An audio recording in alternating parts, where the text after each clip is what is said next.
I know you can't see it with your rose-tinted spectacles on, but there is some other big clubs in the world, you know. On TikTok. We're gonna go with YouTube. You do know that? Yeah, all right. I know that. Right, okay. Well, we're gonna hop over now to YouTube. Yeah. For the watch along game tonight, Sheffield United looking to complete the job against Bristol City. Hopefully there's a few gas in the chat, see what you think about the going on down at the Mem and all the weekend's talking points. So if you want to join us, head over now. We'll be on YouTube on Common Sense with Joey Barton. See you soon. Right, we're live now anyway. Yeah, we are live on the YouTube. May as well carry on with that chat and just get out the way. All right. Keep cracking on. So I don't need this now, do I? It's a good little thing, that, isn't it? It's not bad, is it? Yeah, definitely a big guy. Definitely gay, but you know. Yeah, and obviously wouldn't buy one. Well, I'll have a go. But yeah, it's alright. Just works, doesn't it?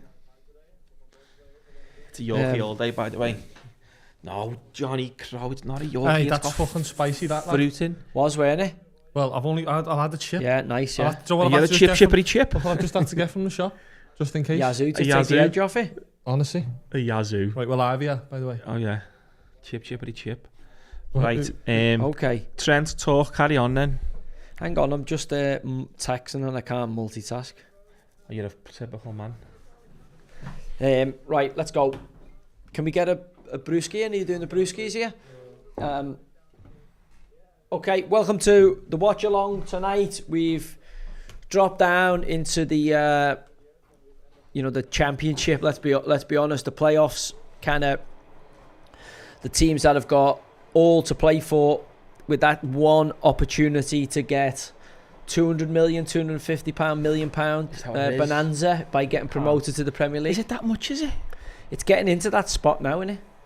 Because you get the parachute payments either side for a couple of years and all that. But so, yeah. It's the $1 billion game. It's the Las Vegas of football, isn't it? This game, it is the absolute the pinnacle when it comes to excitement. I know the National League's getting challenging, the League 2, League 1 playoffs, which we'll have a gab about the first legs of them tonight, hopefully. And obviously the main one being the Championship, because of the riches that lay beyond if you do get to the Premier League. But I think tonight Bristol City need to get an early goal, need something to happen early, otherwise Sheffield United are going to pace them. That'll kill it. That'll.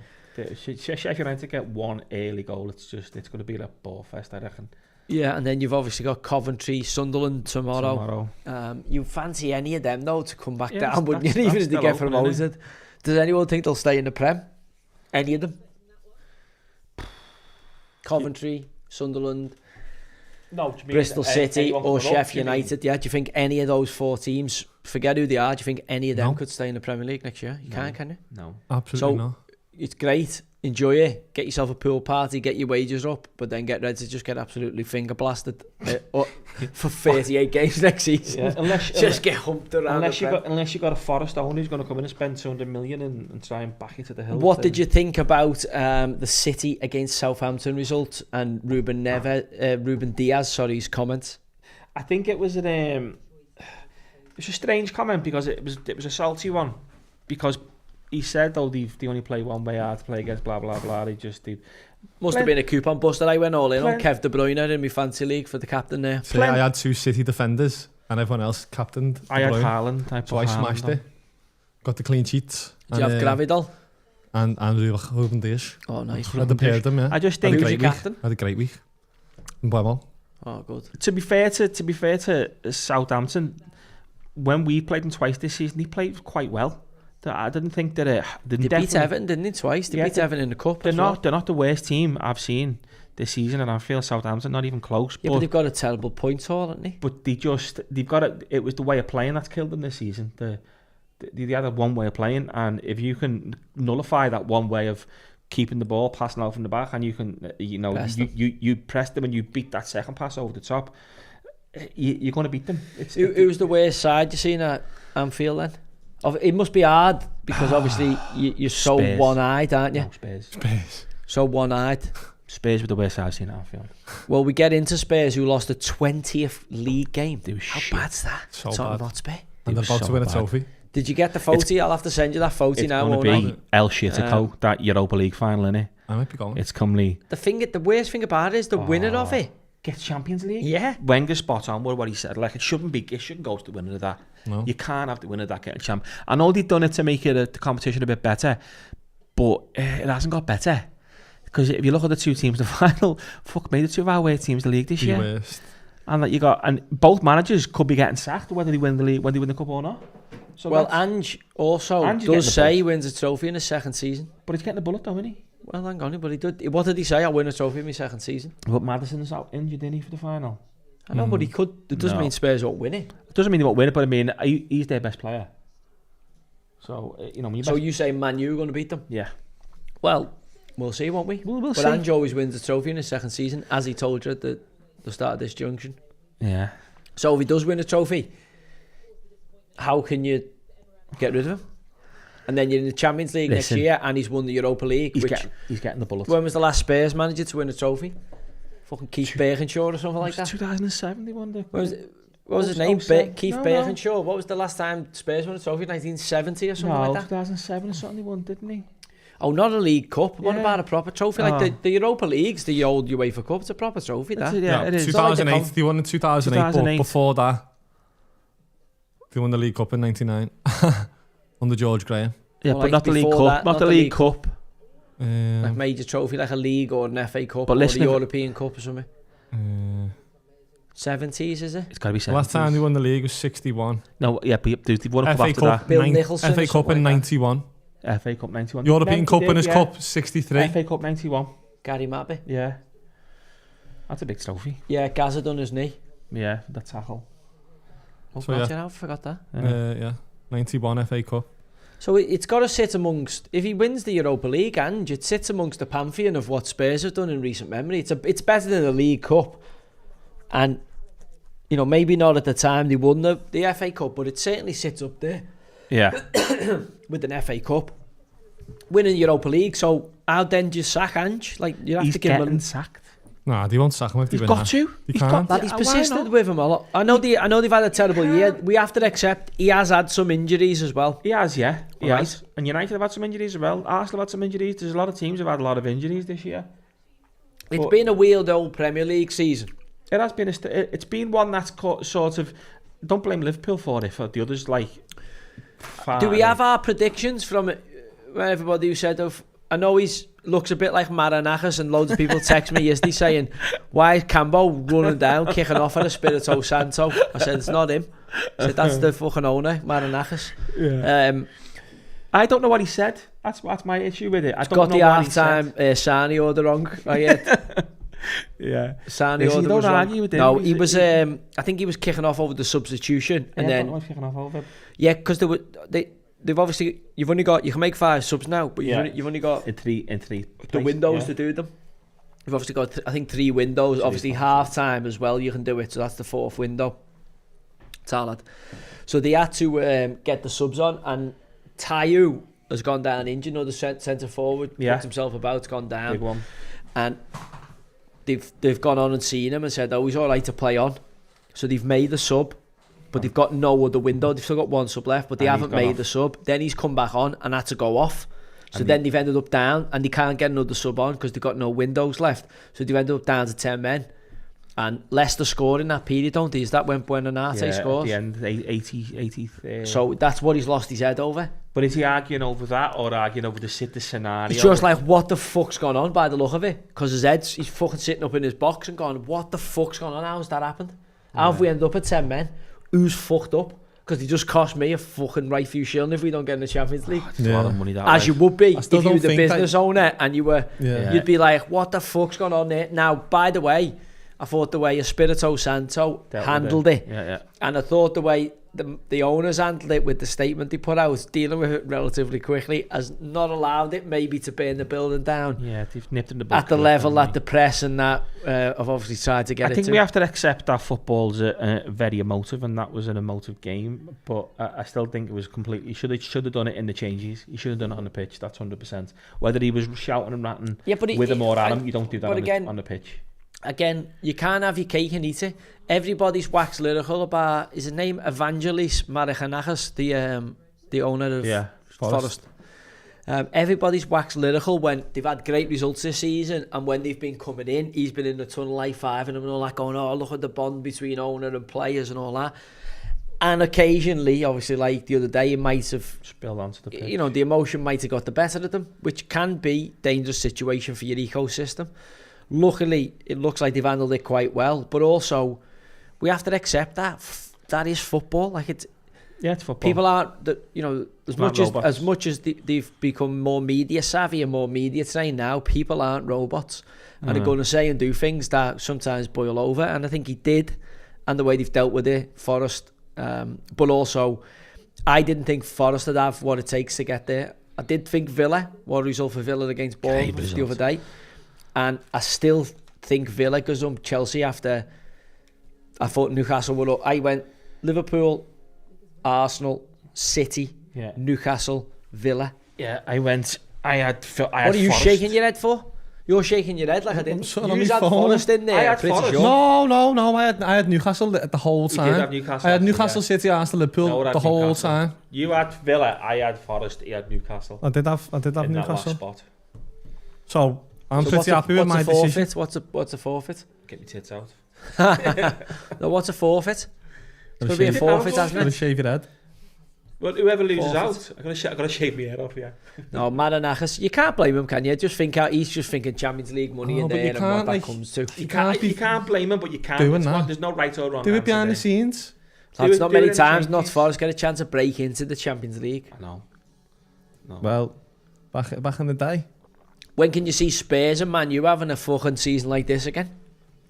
Like seriously, like you usually have one of them but not both like that. Yeah, but what's going to change next year?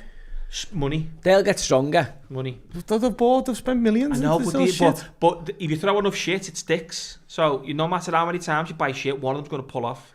What did you think about Harry Kane obviously getting his hands on the trophy, the Bundesliga title, and the Thomas Muller send off?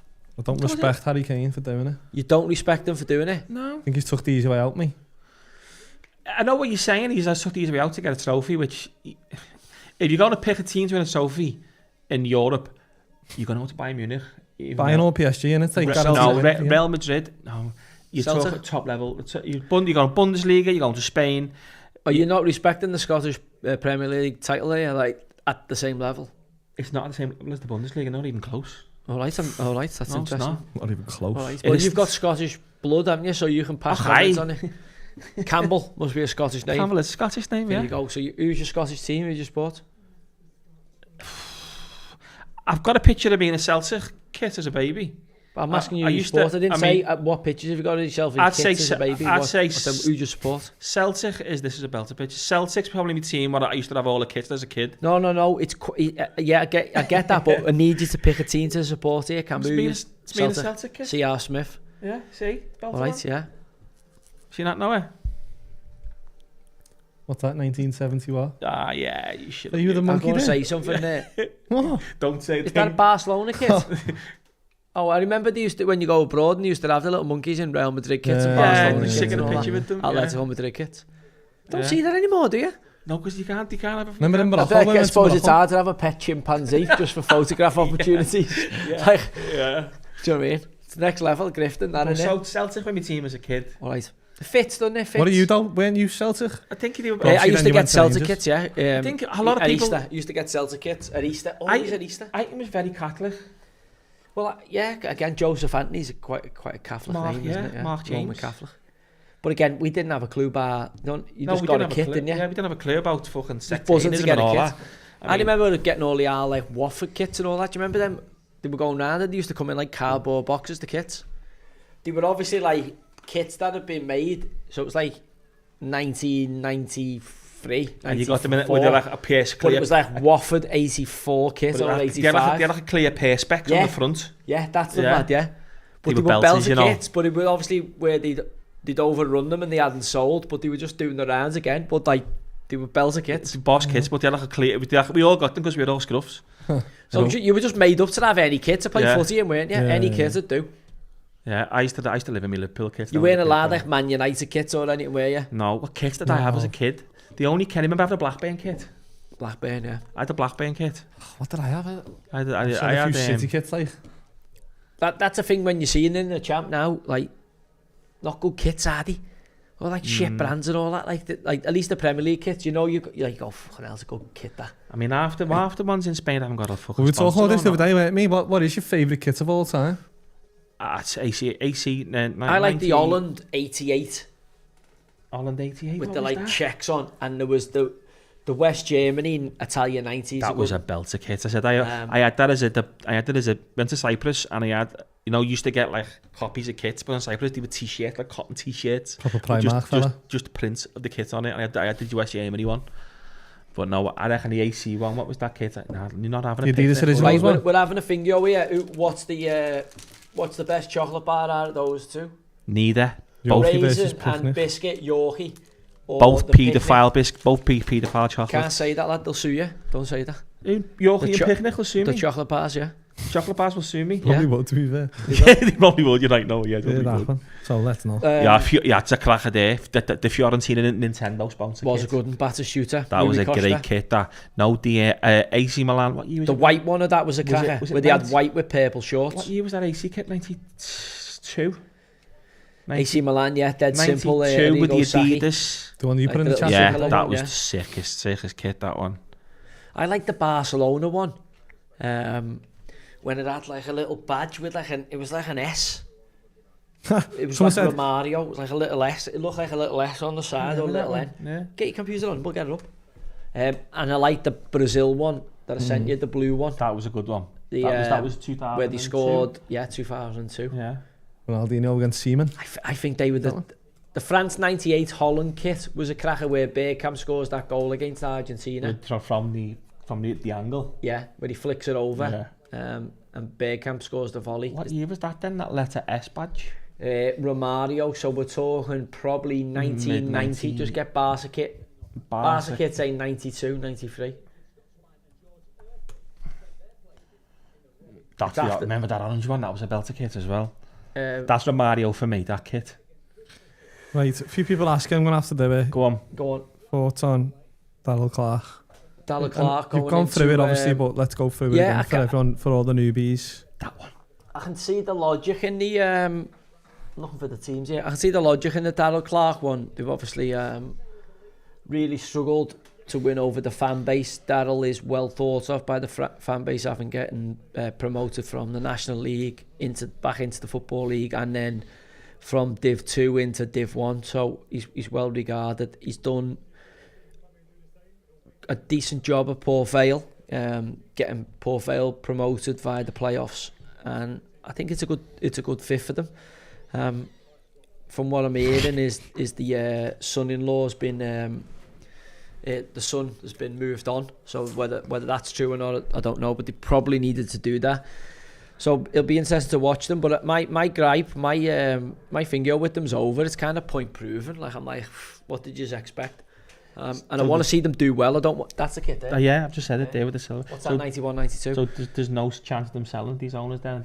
I don't know. I don't know what's going on. And as I say, like you just gutted that they've wasted that promotion. But I'm open, as I say, Daryl's got a... Do you know anything about his story? He was obviously Barnsley manager this year and then obviously lost his job at some point in the year. But, no, I don't know much. So when we were on the promotion charge, Port Vale were in the kind of top three when we got on the run. We ended up getting above them and finishing third. But in the run-in, we had to go there and beat them. And it was not long after he had the sad incident in his family where his daughter committed suicide. Okay. So I think she was about 18 or 19. I don't know, but obviously... Yeah, it's fucking horrible. And he had to take a bit of time away from football, and then he's gone back to it. But you know, after you hear that, you want to see him do well and have good results. That season, it was like, you know, we had to get promoted, but also you were wanting them to get up in the playoffs, and you know, thankfully they did. So I always want to see Daryl do well, because obviously he's a decent fella, done well at Bristol, and then I had a bit of interaction with him, and then obviously that terrible incident obviously happened. So I wish him well. I wish Bristol Rovers well, and as I say, that's the end of my opinion on it. Kind of opinion. Yeah, I want them to do well. Like, do you know what I mean? I've said what I've said on it. I've informed the fans at the time. I think there's a bit of ill feeling towards the new owners. They've responded with a decision to try and give a fan favourite an opportunity. So let's hope they can get the club going. That's the kit I was on about, that one. That one. That's an heavy kit, that. It is good, isn't it? Someone said, yeah, it's a great shout about you. He said, I'm surprised America hasn't invaded that barn. It's got so much oil. This? I was on the VO5 today, lad. Oh, yeah. VO5, I haven't found one. You know, I just bang anything in, but because you're wearing caps all the time when you're golfing.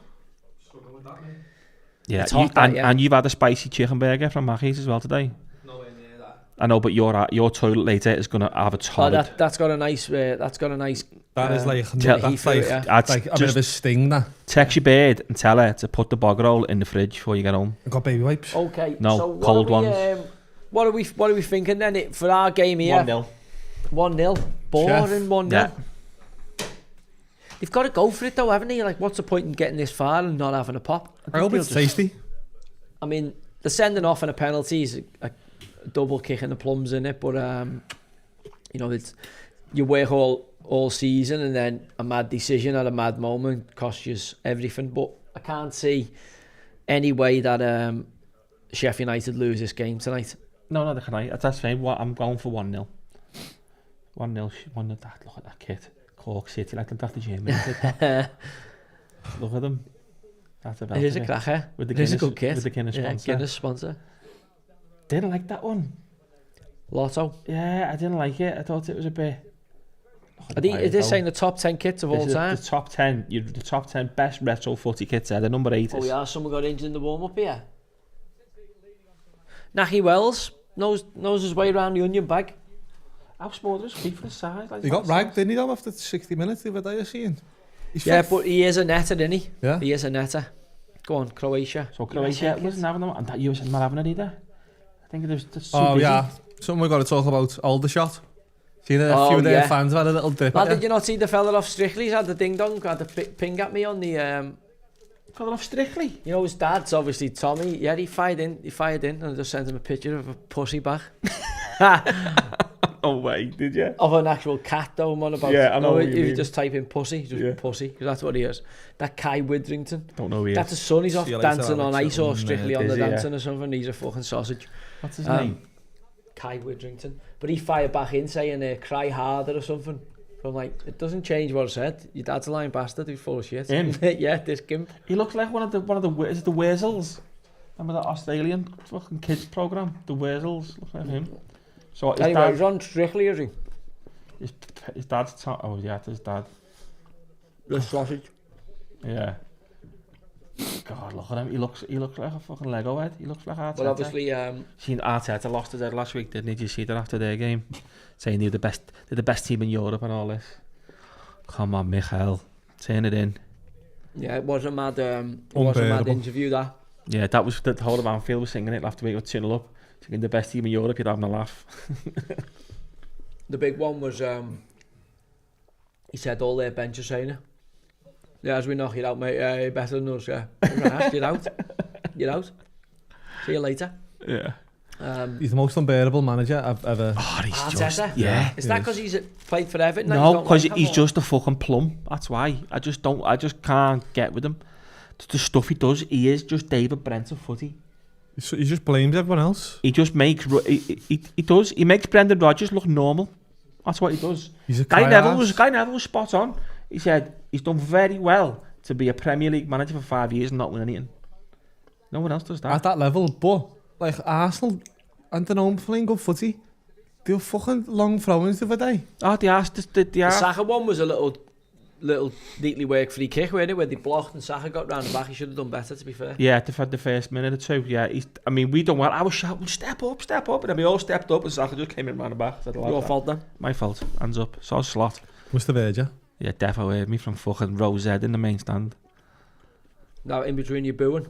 Yes, listen. As I said last week, I wasn't going to boo, and I didn't boo, and I'll not argue with people who did boo, but it just felt. That's a belter kid, that. It did feel horrible. Yeah, can we talk about the booing for the YouTubes? The booing for the YouTubes. Go on. So, your opinion is we shouldn't have booed, or we should have booed? I've never heard it before. I know what I didn't like about it. Let me just finish this picture. What I didn't like about it was, you get Vox popping, all the influencing Liverpool fans on the TikToks outside the ground. Yeah. And they were going, that's like Everton-like behaviour, that. Booing your own fans, it's like embarrassing. I'm like, shut up, you little gimp. I'm from the city. Secondly, don't be trying to put your smite because you're embarrassed about how your fans have behaved onto our team. No, right? Don't be trying your bullshit to us as a group of fans by going, that's like Everton-like behaviour. It was funny though. Who are you? Some Everton Twitter account tweeted after it, said that booing from Liverpool was terrible. They were all out of tune, out of sync. Said they weren't doing it right. Said, you want to know how to boo someone? Go back and watch when we booed Tom Davis coming on as a sub. That's how you boo. It was actually quite funny. No, I just think the boo went too far for me. I think there was little pockets of it at the start when he was warming up, and then when he came on, fuck me, I was like, wow, I've never ever heard anyone booed like that at Anfield. Never. I mean, as I said, Sterling was the closest, but he didn't get booed. Michael Owen when he come back with United. But no, I'm not coming as a Liverpool player. Coming back different. Yeah. Michael Owen got booed, yeah. Michael Owen got booed. But Sterling was the closest thing I can remember to someone getting booed as a Liverpool player. But but that was horrific for me. That was. So when you're looking around there and you're watching people booing, was there some people like proper angry, like proper going for it? Yeah. But there was like 4, 5 or 6 Norwegians or whatever they were in front of me, and they were proper going for it. I mean, I sit with like a few Scousers, and none of us booed. We weren't going to boo. I said I didn't want to clap, didn't clap him, didn't boo him, didn't even want him in the squad, to be honest. Just wanted them to get to fuck. Yeah. So there was a lot of, I'm not saying it was foreigners because it weren't, it was a mix of 50-50. It was day trippers, it was tourists, but there was a lot of Scousers booing as well. So, but it was half the ground. It was. God. And it was kicked off behind me, proper fighting in the cop as well. I seen a video from the cop of like, there was stewards rolling down the stairs. But then someone's, like, there's a lad turning around, he's telling everyone to like shut the fuck up and fuck off and that because they're booing him. Yeah. And I've got such mixed emotions about it, mate. Like, I just think, I get it. I wouldn't do it myself. I wouldn't have done it, but like, I get I'm the same. I said I wouldn't do it. I wouldn't have booed because it's just something that's just, we've never done. It's just not something, I don't know, we've never done it. And it's like, I've never booed. I think he deserves to feel the way he felt it, like the fans booing, because he's fucking done them over. I reckon if we put a polygraph on Cambo, I reckon we get Jeremy Vine Kyle's mobbing, put a polygraph on Cambo, and I reckon he fails a lie detector. I think he's booed. I guarantee you I didn't boo. I guarantee you. Look, I think he's booed Trent here. Really? Yeah, now. What makes you think that? I just think he's just joined in. He's gone with the mob. He's the flash mob have gone on round him, and he's the Norwegians, and they've sucked him along. But listen, as I said to you, it's going to be sucked him in and sucked him off. I'm worried. It felt horrible straight away, and you can tell it affected his game straight away because he fucked up. The energy in the stadium completely changed. I think it affected the result of the game. Listen, he's probably, when Martinelli sneaks in for the header, he could have been Moreno. He could have been well dwelling on that because it's his runner that runs off the back of him. He just stood still. But I'm saying he could have been thinking, fucking cheeky cunts, these fucking booing me. You can tell at the end of the game when the camera panned on something. I've only seen it this morning. I've seen a few of the players trying to like pull him in as if to say, keep your head here, as he was walking off. Yeah, he was pulling himself away. I can't remember who it was. Simicast was one of them. Right near the end, it was Simicast. Szoboszlai was half like having a go with the Liverpool fans. Really? Yeah. Like, fuck off. But he just doesn't get it. You can't tell us what to do. You just can't. I mean, I don't like the booing, but I'm never. You never see me. People have got it. I can see why people booed. That's me on it. I wouldn't boo it, and I'm scared for the. So we're saying here now the trophy lift. See this, by the way, weird. Yeah, but he's getting them in, isn't he? Because the job's not done. That's what he's pretty much saying. Let's not over-celebrate. They're only clapping the fans. I know. But it's more part of the don't show, yeah. I don't mind. He's an experienced manager, Chris, isn't he? Do you mean? It's more of the don't show. Can I just say, whilst we finish up on the Liverpool one, because there'll be lots of other neutral football fans who obviously follow the show and follow our progress. Obviously not just Liverpool which dominated, which obviously these two try and make it every week. We have to now say, because I don't think I've ever heard Anfield boo their own player in my lifetime. I don't think I've ever heard Anfield boo their own player like that of you. No, I've been going since 89. So that's a first, isn't it? I've been going since 1989 and I've never heard that. All right, so we have to now say that You'll Never Walk Alone as a song. We now have to put a little star next to that on the side of your, because it now comes with a list of do whatever you want to it. Fine detail, small print stuff. You never walk alone. It's a two-way street. It's got to the respect's got to be there. You'll never walk alone. That's it. So like when Rooney, it's very similar to Rooney leaving, but he got paid for him to Everton. Once a blue, always a blue. But he is. So Rooney got pelters off Everton fans for doing that. That way he kissed the United badge. Listen, do you know what I mean? That was all part. Do you know what I mean? But still, better to regret it now. There's a lot of I'd say there was 75-80% of Everton fans at that time were like, what the fuck's he doing? Why is he leaving us? He's doing this, he's doing that. But Trent leaving as we're the top of the shop, you know, as we're on the cusp of being a really good generational team. And that's why I struggle with Moisey, because I'm always like, did Moisey sell him to United knowing that one day you get the Man United job? Yeah. He might have, yeah. I think he might have. There's no way Moisey got the United job overnight. That's been in the pipeline for... Yeah, he's been sowing that garden for a long time. That's what I'm... So, yeah, Alex and all that. You could be right there. I don't think Moisey sold him. I don't think it was his choice. I don't think Everton had a choice at that point. How much was it at the time? But also, 50 million, do you have it? Was it 50 mil? I don't think it was that much. No, it weren't. It wasn't that much. It was the most expensive for a teenager. When I get up there, instead of looking at that fucking bear on there. But yet they came for me. All the shots, sorry, we didn't get finishing about that. They won 3-0, didn't they? 27 mil. Was it, yeah? Do you know what I mean? Which is bargain, isn't it, in the modern era? Aldershot won 3-0, so it was interesting getting that Andrew on as an Aldershot fan, what he had to say. Andrew Drury. Wonder if he wants him to stay on after it, but fair play to them. I text them because they obviously started giving me a bit. Adam K, it was Barton 92. Like, what is it? Is that like the national? You've got the National Cup on a Sunday, and then is that the next trophy in line now? FA trophy, I don't FA even know what it is. I didn't know the team who they were playing. Spennymoor or something like that, was it? No, something mad, something worse than that. So I don't know what it is. I don't know what it. They're obviously in the conference, so they're in tier 5. So what have they won? Is it the FA trophy? Is that like a? I know it's a day out at Wembley, but is that like the Champions League or something? Yeah, it was Spennymoor. Spennymoor. So my old man used to play against Spennymoor and that. Did he? Yeah. Josh, you must have all played against that type of team, Spennymoor and all that. Not me, like. Spennymoor are like a north-east standy kind of up them ways. Anyway, but they obviously must have got it confused with the World Cup after some of the stuff they sent me. But anyway, well done on your trophy. Someone's saying loads of empty seats, Bramall Lane here. Again. Oh God! Bristol City was the same last time. Ashton Gate. So. Is it at their own stadiums? Yeah. I haven't got the game on here. Well done on your trophy, Aldershot. The game's not on here. And Drogon? No, sorry. So go on the left on the menu. Yeah. Not Drogon. On Sky Sports. I'm gonna try and get the team news up for this game here. Yeah, I've got it here. Sorry, yeah. Just go down to like the Championship. Got it. We've got games in Serie A tonight. Got it. Atlanta against AS Roma. What a game that'll be. That'll be a cracker, that. Yeah. And you've had bottom of the table in the relegation dogfight, Venezia, which is obviously in Venice, have beaten Fiorentina, who were chasing down a European place. Podcast out this Thursday. Which gets them out of the relegation zone. Championship team news. Let's see what he's done. Bristol City. Can he make any changes? Can he do anything? No. Same shape. It'll be more of the same. It'll be interesting to see if they don't get a goal in the first 20 minutes. Sheffield United will manage this out. What's your list of talking points we've got? Okay. Do you want me footy ones first? Or go for footy ones. We'll do some Macron political ones, Jordan? Well, the big one from a football perspective was Jamie Carragher's comment. Did you see it about Declan Rice? No. Obviously, Arsenal rallied in the second half to get themselves a point. Yeah.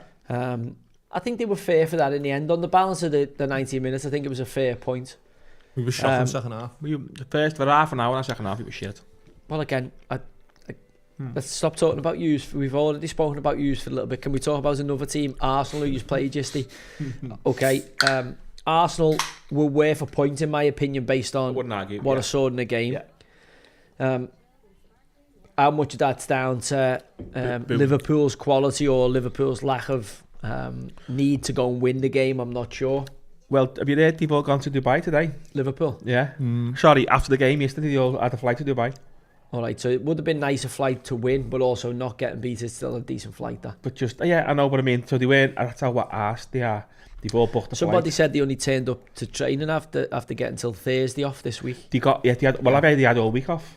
So, all right, well, look, we have to accept that, Liverpool are half on the beach and still can manage to not get beat by Arsenal. Should have won the game, really, haven't been 2-0 up. Should have been 3 or 4 in the first half, yeah. Yeah, well, obviously, a couple of other chances, but again, I think for the first time, I have to put a bit of blame at the goalie's door. I thought Alisson should have done better with them. Yeah, I really, really do. There's a big argument that Conor Bradley should get closer. We spoke about that, saying he shouldn't allow that cross to come in the box for Martinelli's header. Martinelli's header from Trossard's cross. And then Trent's half asleep, but I think Alisson should do more. Yeah, Trent should be on the scene, should be following in. But again, I thought Moreno's run was really clever. But I do think Alisson should have done better. I think Moreno's run was. I know he's not a centre forward, but he's a centre forward. It was clever. If you watch, he runs flat to stay on side and then goes. Though he doesn't just brain like Darwin Nunez would just run offside there. We had he come on and we all said how long for he gets caught offside. Can we just say now, like, he's shit, and you paid 85. He's shit. I know you've all been trying to say. I haven't, never once. Why is Chiesa not had a look? I can't understand why Chiesa's not had a look. He didn't even in the squad. He didn't get in the squad. Yeah. Could Slot be a racist against Italians? He's anti-Italian. Can we say he's a like? I don't know. Because if someone doesn't, you can just say they're racist, can't you? You can literally just throw that out at any junction now.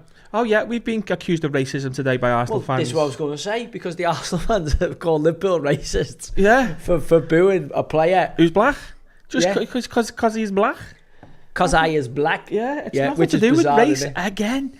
But the race baiters are out again. Just stop talking about race. It's not doing fucking race. But surely at this point, like, obviously I've been well aware of this now for like nearly 2 years, that like words and how people use them are just not what they once were.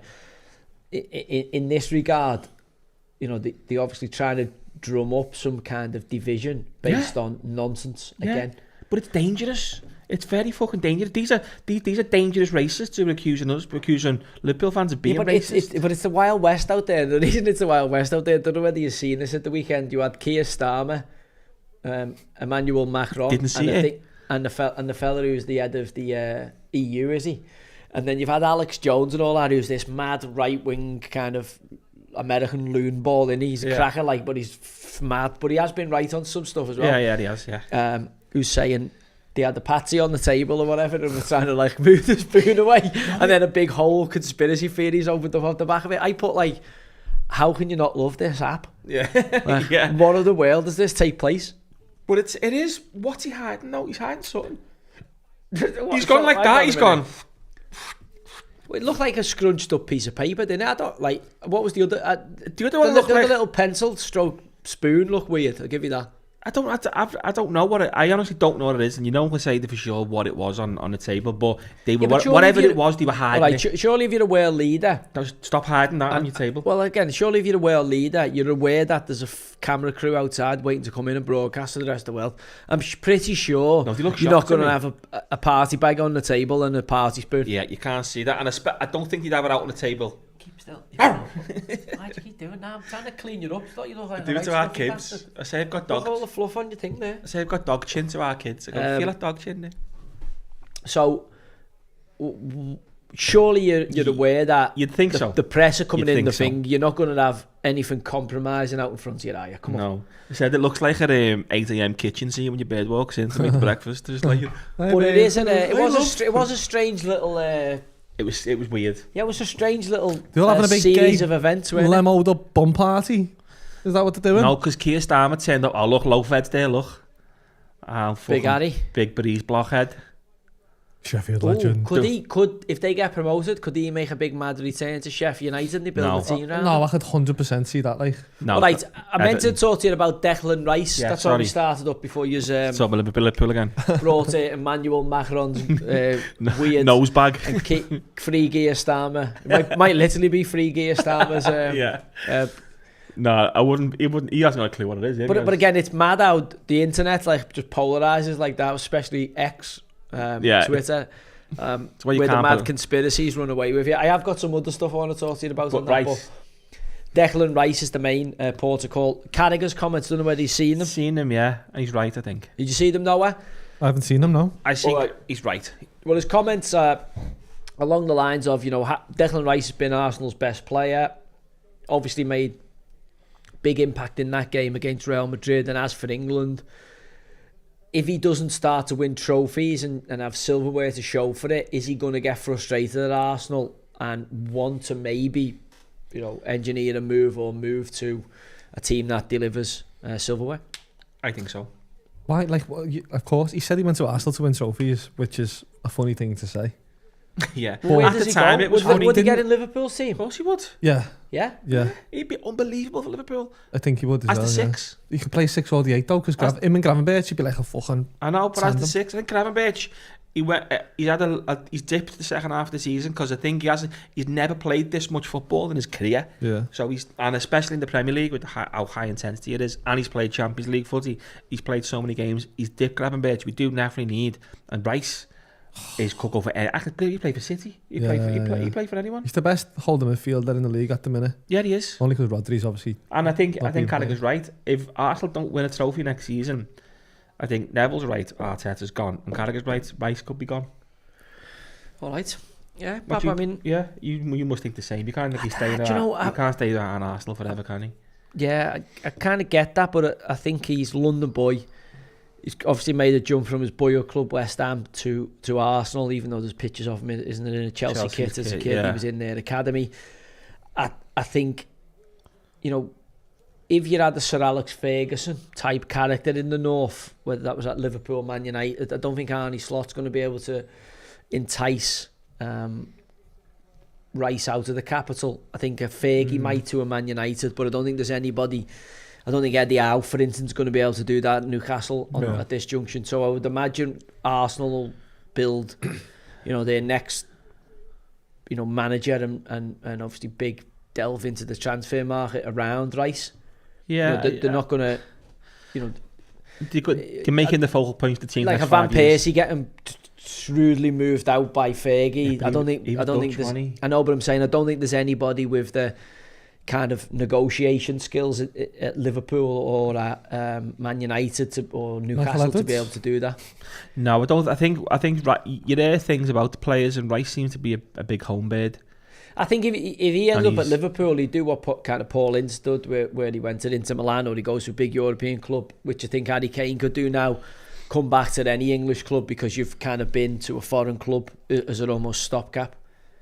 Yeah, I don't think I think Rice has made his bed with Arsenal, and he's got to go all in with him for the next couple of years. He's got to sign. Yeah. He's got to try and do that and win that.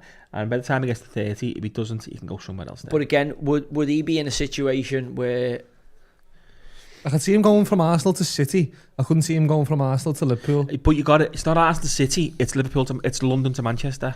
There's a lot of players. Think he'd do it?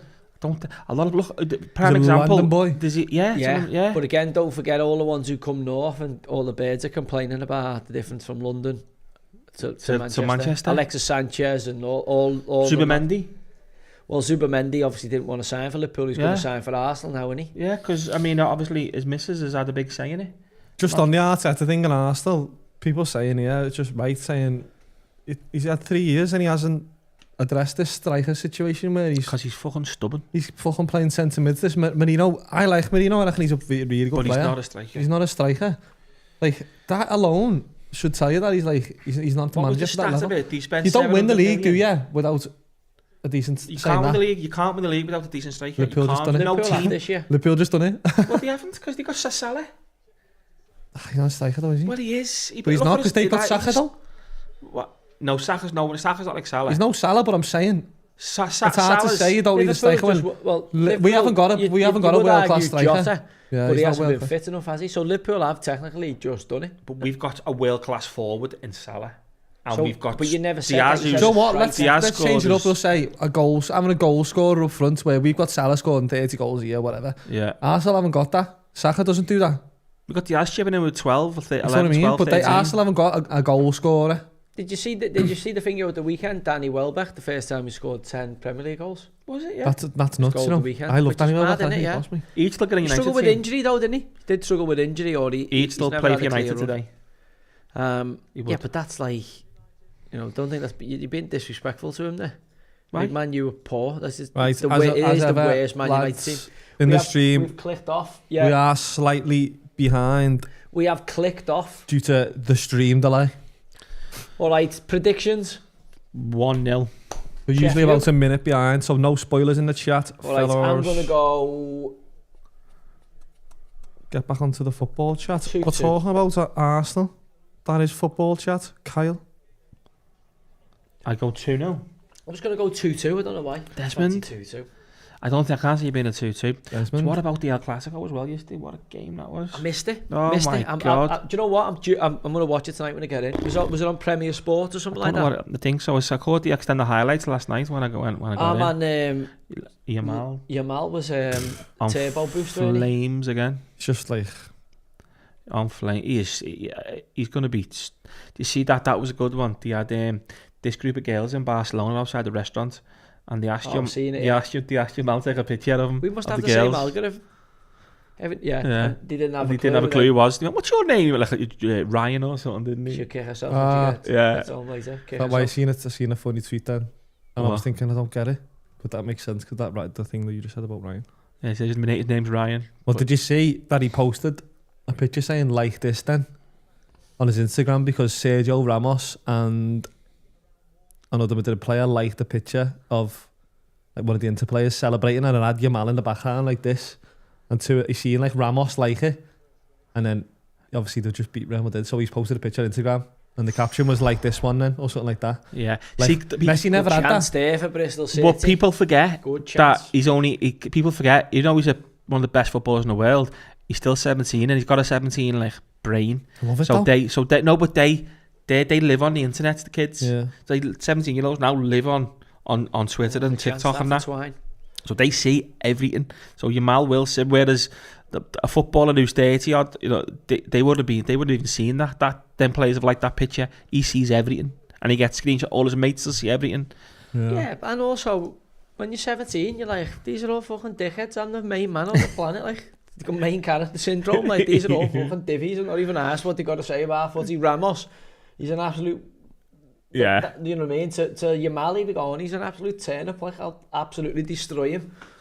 Because that's your mindset. Like, who's this Al player who used to play for Real Madrid? Because with the greatest respect to Sergio Ramos, Lamine's probably grown up in an era where, you know, you've been watching them playing and then thinking, I'd terrorise him if I played against him. And then by the time he's got there, he's obviously off playing in Mexico or wherever he's playing now. Yeah. And you have that arrogance of youth, don't you? I love the fact that he gets after people online and all that. I'm like, it must be tricky now. I seen Dan Burn this weekend talking about it. Have you seen it with Chira? Where he's talking about he had to come off social media because after games he was like going on searching his name. Was he? Yeah. He speaks, it's an interesting little piece actually, and he had to come off it, and then obviously he's gone back on it now. Because you have to be careful. Like, if you like getting your nutsack polished, then, you know, there's always them negative people out there, and they're going to squeeze your balls. When you're in that frame of mind, you tend to focus mainly on the negatives rather than the positives. You can have 100 positives come at you, but you don't remember them. You only remember the one negative. Now you got to be able to work with that one. Like, some people need that little chunk just to use as a kind of energy self to put in the body. Yeah. Other people see that. Don't give can't handle it, and they want everyone to like them, and they just absolutely implode. You said to me. Well, told before about it. Tom Davis is about to get a promotion here with Sheffield United. Think you for Spurs? Cannon from Everton. Yeah, isn't he from Prescott or somewhere? He's a Scouser, isn't he? I don't know. Tom Cannon is his name. Tom Cannon, where's he from? Anyone in the chat? Preston, weren't he? Did he sure, he's a Scouser, you know. He is at Everton's, or he was at Everton's. Because there was rumours of Everton going back in for him, wasn't there? I don't know when, did they sell him on a permanent? Did they? That's not bad effort, that, you know. Yeah, I played for Everton, but they sold him. That's not a bad effort. That was a sharp little turn on his left peg. Yeah, there was rumours Everton were going to go back in. Born in Aintree. Is he Aintree? Yeah, sold. Went to school in Maghull. I told you he was a Scouser. He just looks Scouse, doesn't he? Yeah. So what's happened to Liverpool's academy? Are you going to get any players through, do you reckon? Or Rio. Any more Trent? He's not our player, though, is he? He's Chelsea's player. He's Chelsea's academy. Oh, do you mean he's not homegrown? Losing Trent, who's the next? Obviously, Conor Bradley come through now. Are you happy with him as the successor? Yeah, I thought he played really well first half. See, the tackle he made in the first 2 minutes was like just set the tone for the game for me. He absolutely, I thought he smashed someone. He smashed him like the first minute. It was like, different type of fullback. He's a defensive-minded player. You can tell he's obviously hasn't got Trent on the ball. I went to watch Chelsea. Was it this season? It might not have been. And he played. And he just done this big stonking run. I don't think it was this season. Yeah, it was last season he scored. And he fucking scored. Like, got man of the match. He got man of the match. He's got it. Yeah, but he's done that once or twice. He's no Trent. He's done that once or twice. But, he's not, how old is he, 22, 23? Yeah, probably, he's only young, so he's still got time to grow in the game as well. I mean, defensively he's better than Trent now. I don't think there's anyone would deny that. It's just his game on the ball. But you just got to, as you know, you've got to... There's not many fullbacks who was good on the ball as Trent. There's not many players. Not many players who are good on the ball as Trent. Joe, I'd love at Liverpool Hakimi. Yeah, you're not going to get him, fucking hell. No, I know, but I just love him. Who do you think wins that final? PSG. Yeah. They deserve it. PSG, I think they might have a little bit too much. Luis Enrique, obviously that story there for Enrique would be nice, but also I just can't get over me. I've got to keep Marseille. Stick to your Marseille, that's fair, lad. But I'm just saying they deserve it. They've played the best football. I'd rather Inter win it. Best team Liverpool have played all year. No, without a doubt. Not even a question. But then, I don't know. I wish it would have been PSG Barca. I can't lie. Yeah, I know what you mean. I'm not asked. What a finish that was from Acerbi, man. Wow, what a finish. That, even now, when you think back, the centre half slamming down the top bin there in stoppage time. He just skied it in like it was. It was an absolute. He knew exactly what he was doing. Yeah, it was perfect. He didn't need to put any effort on, any power. He just went bump. Any top striker would be buzzing with that. Yeah. That's some goal. Never mind the centre. Nunez misses them. Nunez misses them every single time. Yeah, I think he's cooked his goose, but he did get a chance to come on. Obviously at the weekend, and the Liverpool fans with him, I think, know he's leaving. Hasn't worked out the way everybody expected it to, but also it looks like he's going to go with, like, you were shit, but at least you tried hard and you had to go, but you're shit, so you need to go. Like if he was moping and he was fucking and shit, then sound. But he grafted his ass off. He's just shit, and he's not good enough to play for us. That's all it is. That's the bottom line. He's just shit. I mean, his game awareness. He's probably the thickest player I've ever seen in Liverpool. I could see him going to someone like Borussia Dortmund. Right? No, he's doing thick, well. Lad, he's thick. I could see him going to somebody like Borussia Dortmund and doing well. Someone said Napoli before in the chat. Yeah, somewhere like that. I could see him going somewhere like that and getting a second wind and doing well. Napoli, Atletico Madrid, I see him. But then obviously we had that Saudi offer, didn't we, for him or something? Yeah. If he goes to Saudi, he's toast, isn't he? Because he's not that old. What is he, 28, 27? No, he's younger than that. Yeah, he's like 23, 24 or something. Was he only that young? Yeah. So he could definitely come again. I thought he was a bit older. No, lad, he's thick as pig shit. Yeah, honestly, he's thick. He's one who'll do well in like a foreign league. Just honestly, I can't see it. He'll do well in Saudi. He's just not good enough. I just think he'd do well in like a foreign league. Like, look at Anthony. He can't stay He's similar to Anthony. Like rash in the Prem. And look at him now in Betis. He's fucking killing it. No, he's not having it. Just not having Nunez. I could see him being. Look at him at Benfica. He was incredible. He's got 30 goals. I think it's hard to judge people on the Premier League, how tough the Premier League is as a division. Well, can I judge him on how many times he's offside? Yeah, look, obviously at Liverpool, it's not going for him, but it's it's the elite level. Like, there's just no margin. If you're not quite developed in your game in certain parts, then unfortunately it gets exposed. And I think Nunez came with that big price tag and didn't hit the ground running, and then it weighs heavy on you, and I think it's just got progressively more and more of a burden. Yeah, he's just shit. He never recovered from the price tag. which by all accounts Klopp kicked off over because he didn't think he was. No, and he felt he was putting a player under pressure. He was a Klopp signing. I know, yeah, but he felt the price tag. People forget with Klopp, he also took a Naby Keita. What was that? Must have been 80 mil as well. 60, I think. 60, yeah, 60 mil. That was a rough one. You know, you do spend. Of course, we got some wrong as well. And also, this is the next thing. You all think, what's Trent doing getting off? Liverpool are about to go and dominate again or be one of the big teams in Europe again, which fair enough. But that's only if you get this next block of recruitment, right? Yeah, you're right, yeah. So I don't know if you've seen Van Dijk's comments. Yeah, did do, yeah. Today, have you seen Very good comments. It's so good to hear as a Liverpool fan. What did he say? He said, I don't see anywhere better in the... Yeah, he asked about Trent and he was basically saying, there's no better place to be. There's no better place to be. He said, I trust the owners or something. About this summer, like recruitment and that. The recruitment, you've got to get it right. He signed a contract based off... We're going to fucking spend big this summer. Yeah, I agree with that. I mean, we've all said that anyway. These Van Dijk and Salah are both wanted. The club that don't spend that. No, we're the club that spend what we earn. We don't spend. We spend, but we also make. We sell. Yeah. So I'm saying but it sounds like on one hand you're advocating loads of spending here. Someone said LFC TV hand, this. I mean, on the other hand, you're advocating we don't spend our net spend, and that's what sets us apart. So what are you advocating here? You're going to spend a shitload of money on. You're going to spend 400 million, or you're going to spend big this summer. Promote a few from the youth team and develop a few. Both. Buy a few from League One and League Two, like you have done in your boot room years, your Shankly years, and actually build another good team. Listen, but Liverpool spend. Everyone's going to spend this summer. Chelsea are going to spend. Yeah, but isn't that what sets Liverpool apart? You don't buy the Galacticos. You go and buy good quality players. Yeah. That people. I think it's a bit of both. We spent big. I mean, Nunez is obviously a huge spend. Alisson was a huge spend. But they haven't worked for you. I know. Van Dijk and Alisson have.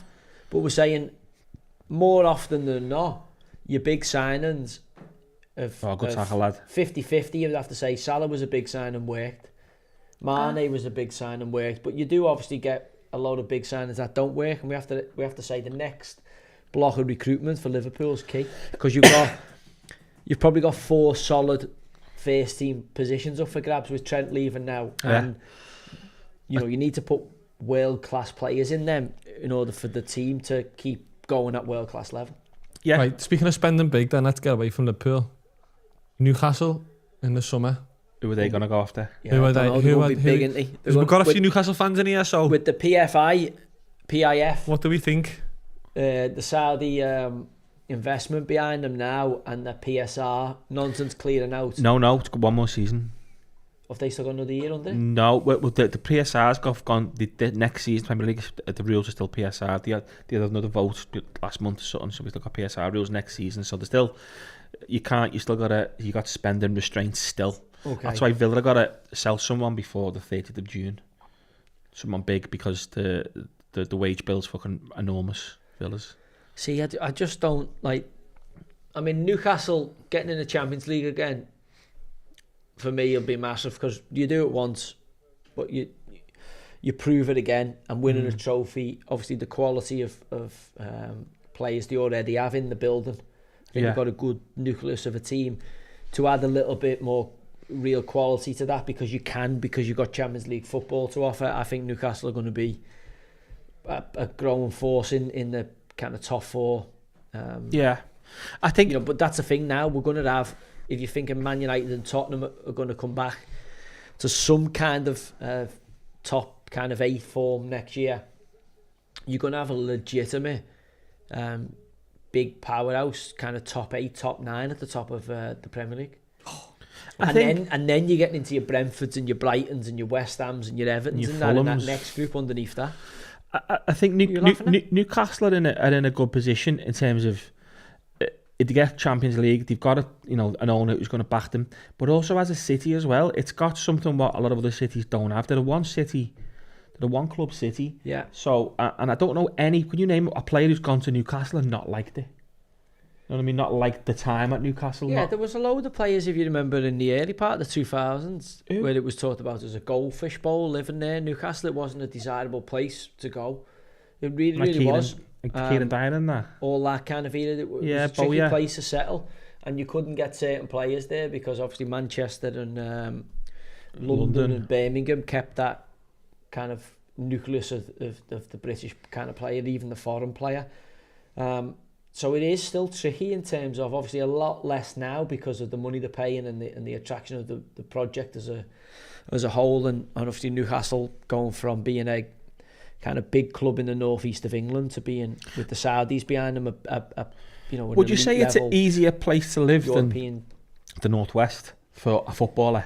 No, because you've got everybody in the city pretty much is a Newcastle fan. That's what I'm saying. So whereas if you live in London, there's loads of different fans. If you live in Liverpool, but in Newcastle, like everybody's, even like all the nans and all that, everybody's a fucking Newcastle fan. Because like some people here aren't, like Scouse women are fans of Everton, Liverpool, but not everybody in Newcastle. Everybody supports Newcastle. So is it easier to live there? You can go out. You can do no, because you get mobbed. No, you don't get mobbed. It's just like, hey, how are you? So it's great if you're winning because everyone's great and it's up the place. But if you're getting beat, what happened Saturday? Everyone wants to know what happened Saturday. So we were shit. Well, again, everyone wants to know because they're normal people. The expecters, they just talk to you. So if you're winning, it's great because you're having loads of positive conversations. If you're not winning and the team's shit, it's. I just think because terrible because you're having loads of negative conversations. With the Northwest, you've got obviously Liverpool, Everton, City and United. All the players can live within that 30-mile radius. They all do. Like a lot of Liverpool players live, up in Cheshire ways where the United. So they all live together. So you can't really, because you go out as a Liverpool player in Winslow or something. You could be City fans, United fans. So you got different fans. So it can be getting a bit of. I just think it can be a little bit of. But it gives you a little bit of a respite from it because most fans aren't that asked about anything other than their own club. But we're in one city, one club. Okay, yeah, that's what I was asking. Is it easier or harder? Yeah, I mean, look, as I say, when you're winning in a one club city, it's great. But when you're losing, it's trickier. Yeah, I can imagine that. And that's what people forget about football. Sometimes, you're walking around. There's not many other jobs in the city where everybody's invested in what's going on. Do you know what I mean? And it's as I say, because when you're in a good group, and that'll be the hardest thing for Trent is like he's thinking now, fucking hell, I can't just go for something to eat in the city after think about someone saying something or obviously someone giving them a piece of the mind when they're walking around. So that will be a huge shock to his system. And also going forward, is this the message that you want to send as Liverpool fans? Is this to make your players feel like this? I think Trent should know he's done wrong, but I think obviously again it's. Let's not get into that. I know, let's not get into that again, but we spoke about that. But a lot of people saying Mbuemo to Newcastle. That could be a great signing. Lad, I think he's not unbelievable, but he's really good. He is a top Premier League player. Definitely. I mean, him on the right because they haven't. Why is he crying? His mate. They haven't got a right winger at the minute, have they? They've been playing Murphy there, who's been fantastic. He's been doing very well. Jacob Murphy. He's flying. Jacob Murphy's got about 10 goals. He's been fantastic. 10 goals. Yeah, he's been good. He's been doing well in my fantasies. There's an argument that he should get a new deal, and I think he's played way beyond. Yeah. In terms of, remember, he used to get most improved player. Yeah. In terms of most improved player, I have to say, in terms of speed, finishing it, he's always been quick and created chances, but he's now added that game bit of confidence. No, game intelligence, his positioning is where he's always in the right place at the right time now, where but also he go missing. His finishing. I think finishing is confidence as well as technique. I think for some players, especially when you're as quick as him, I think if you get your tail up and you get a bit of confidence in your finishing and you're not worried about the outcome, I think he's obviously found a complete different gear to his performance, and maybe it's out of necessity that he wants to obviously show at Newcastle, look, you don't need to go and sign another big name player on the front line. I can come in and contribute, and when the link with him, Bueno, and who has been a great player. But I think the way he plays the position for Eddie Howe is slightly different to the way Jacob Murphy plays it, and there's an argument to say both would be great. Why even fuck about with it? Like, he's been phenomenal. Is he internationally recognised? Is he capped by anybody? I don't know. Jacob Murphy? Yeah. Because I wouldn't be surprised. Yeah, I'm just trying to. He says English footballer. No, yeah. He's 30 years of age. Is he? But he's not capped, is he? Well, he was younger than that, mate. No, he's been around for a while, but he's 30 years of age. So he could be could he be the next Dan Burn? He played like under 21s level. You've got to take your hats off to Eddie Howe for what he's done with them players, because the players he's improved. I mean, he's from Wembley as well, but he's never even he's been at some mad clubs. Like he's had load of loans from Norwich. Load of loans. But like Southend, Blackpool, Scunthorpe, Colchester, Coventry. Then went to Newcastle. Loaned out to West Brom, loaned out to Sheffield, and now he's fucking smashing in the Prem. And he's 30. And he's 30. Late developer. But also... You got a chance yet, Joe? Look, he could, let's be honest, with the form he's on, could he be called an up? England call-up? Tuchel? No. I mean, we haven't got a plethora of right wingers, have we? Well, you got Saka, haven't you? That's what I'm saying. We haven't got a plethora of... You'd have to say, take Saka out of it. After that, he's as good a right winger with a left foot. This season, on form. He's as good as anyone. Newcastle up to third now, a point behind Arsenal. Yeah, well, he'd be playing forward. He's been a massive part of their recent resurgence. Jacob Murphy. Give it. Oh, unlucky. I could see him getting full international recognition shortly if he carries on this level of performance. Yeah, no, I wouldn't argue with that. I just think if Newcastle in the Champions League next year and he's playing in the Champions League and scoring like Dan Burn, he'll force the hand. Jared Bowen as well. Jared Bowen in there. But also, I think he's a different type of player, Jacob Murphy. A little bit. But on current form, like Bowen's been doing a load of his damage for West Ham recently, playing as that kind of ancillary striker through the middle. So I'm not saying if Tuchel's got a squad, there's probably room for both of them. Although it does feel if you're picking a 23-man squad for a major tournament, you could only take one of him or Saka. So it'd be Bowen. But you're right, Murphy or Saka. But you're right, you're saying hard. Saka's in. You're not going to take all three of them. But it's hard because you're right. Bowen hasn't played in that position all season. Really, he's played like that false nine. So he has played. No, that's his position. But I mean, he's done his best work for West Ham as that false number 9, a goal scorer. He's just a good utility player. He needs to go to the World Cup. But again, if there's an injury for Saka, does that move Murphy up the pecking order? But again, Saka's been out for a big part of this season. If Saka picks up another injury, does that move? Like I honestly think on current form, if he starts next season that way, Newcastle being in the Champions League, he scored a couple of early goals in that February, that kind of October squad, that October international break. I'm looking at Murphy going, do you know what? I think at 31 years of age, I think he could force himself into a full England cap, and who knows, maybe a bit of a swan song like Dan Burn looks like he's about to do. Do you reckon he'll go to the World Cup, Dan Burn? Yeah.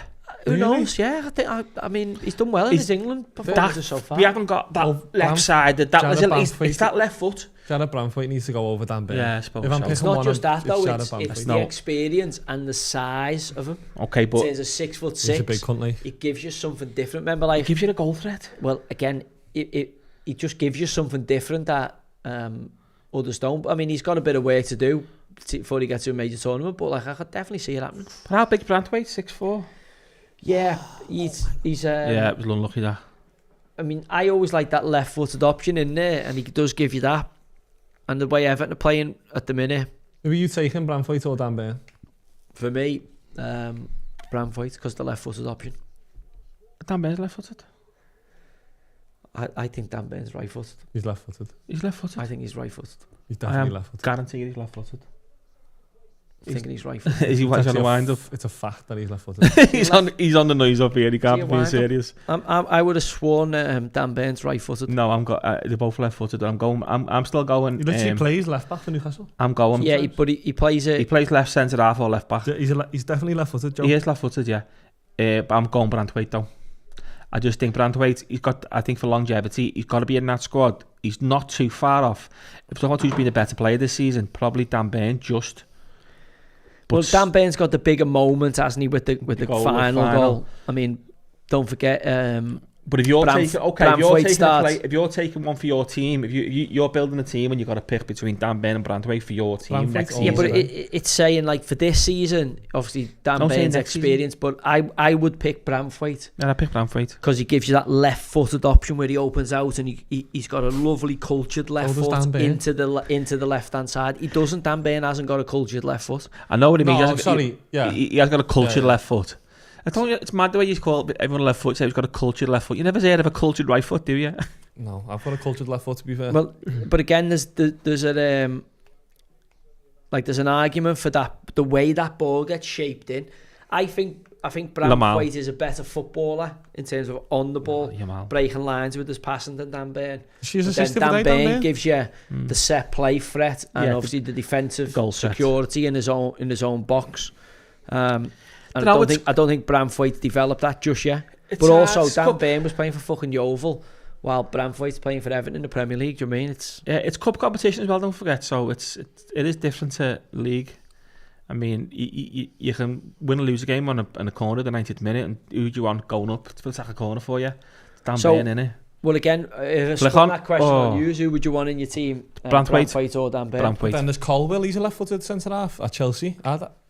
What's happened to him? Yeah, he was kind of doing well. He's been playing. Someone just said he played well against Isaac the other day against Chelsea. Yeah, he did actually. He kept him quiet. And he's quick, left-footed. He's good on the ball. He's a different kind of player. Loves the yellow one. No, he's a different kind of player for them too, though, isn't he? He's more of a ball-playing centre-half, and he's more of a quick, rapido, Joe Gomez type ball, that kind of player than Dan Burn or a Braithwaite, who's a fucking big centre-half. So are we saying John Stones gets back in the England setup? If fit? If fit, 100%, yeah. So you've got Reece James, if fit, surely got to be in the England group. I don't even know if he'd get in just out of how fucking injured fragile he is, mate. He's made to a major tournament. He's made of paper mache. Has he fucking fucked himself? There's going to be... Obviously, with a World Cup year, you usually see a few people go into like turbo drive, don't you? It does really... They step it up, yeah. Yeah, because they come around obviously every 4 years, but also, it's career-defining moments that take place in those major tournaments. And if you're an elite level player, you've got to get yourself, to be a part of that. Obviously, you want to be part of a squad, and if you're good enough, you obviously want to have ambitions to be the biggest player at the tournament. Do you think that'll massively affect, obviously, the Mo Salah situation in terms of, we've had the Mo Salah show this year with his contract. It hasn't been the Van Dijk show, Mo Salah show. Next year, World Cup year, Egypt probably not going to qualify. Liverpool again, him? No, I'm saying they're not going to qualify. I'm saying. He talks about Liverpool, so who's going to step up? I'm looking at it going, you've got, like Diaz was saying, needs to improve. No. Who's going to step up in terms of Liverpool to become that kind of talisman? Don't need to think about that for another 2 Kevin years. De Bruyne linked with Liverpool. Did you see that? Yeah, he's going to Napoli. I've seen it, but what do you think about it? No, he's going to Napoli. Listen, if you're asking me who's the best centre midfielder in the Premier League right now, would you sign De Bruyne for Liverpool? For the season, I would, yeah. I would definitely. He's a good player, isn't he? But could you see him staying at City? No, definitely. No, he's gone. Yeah, he's done.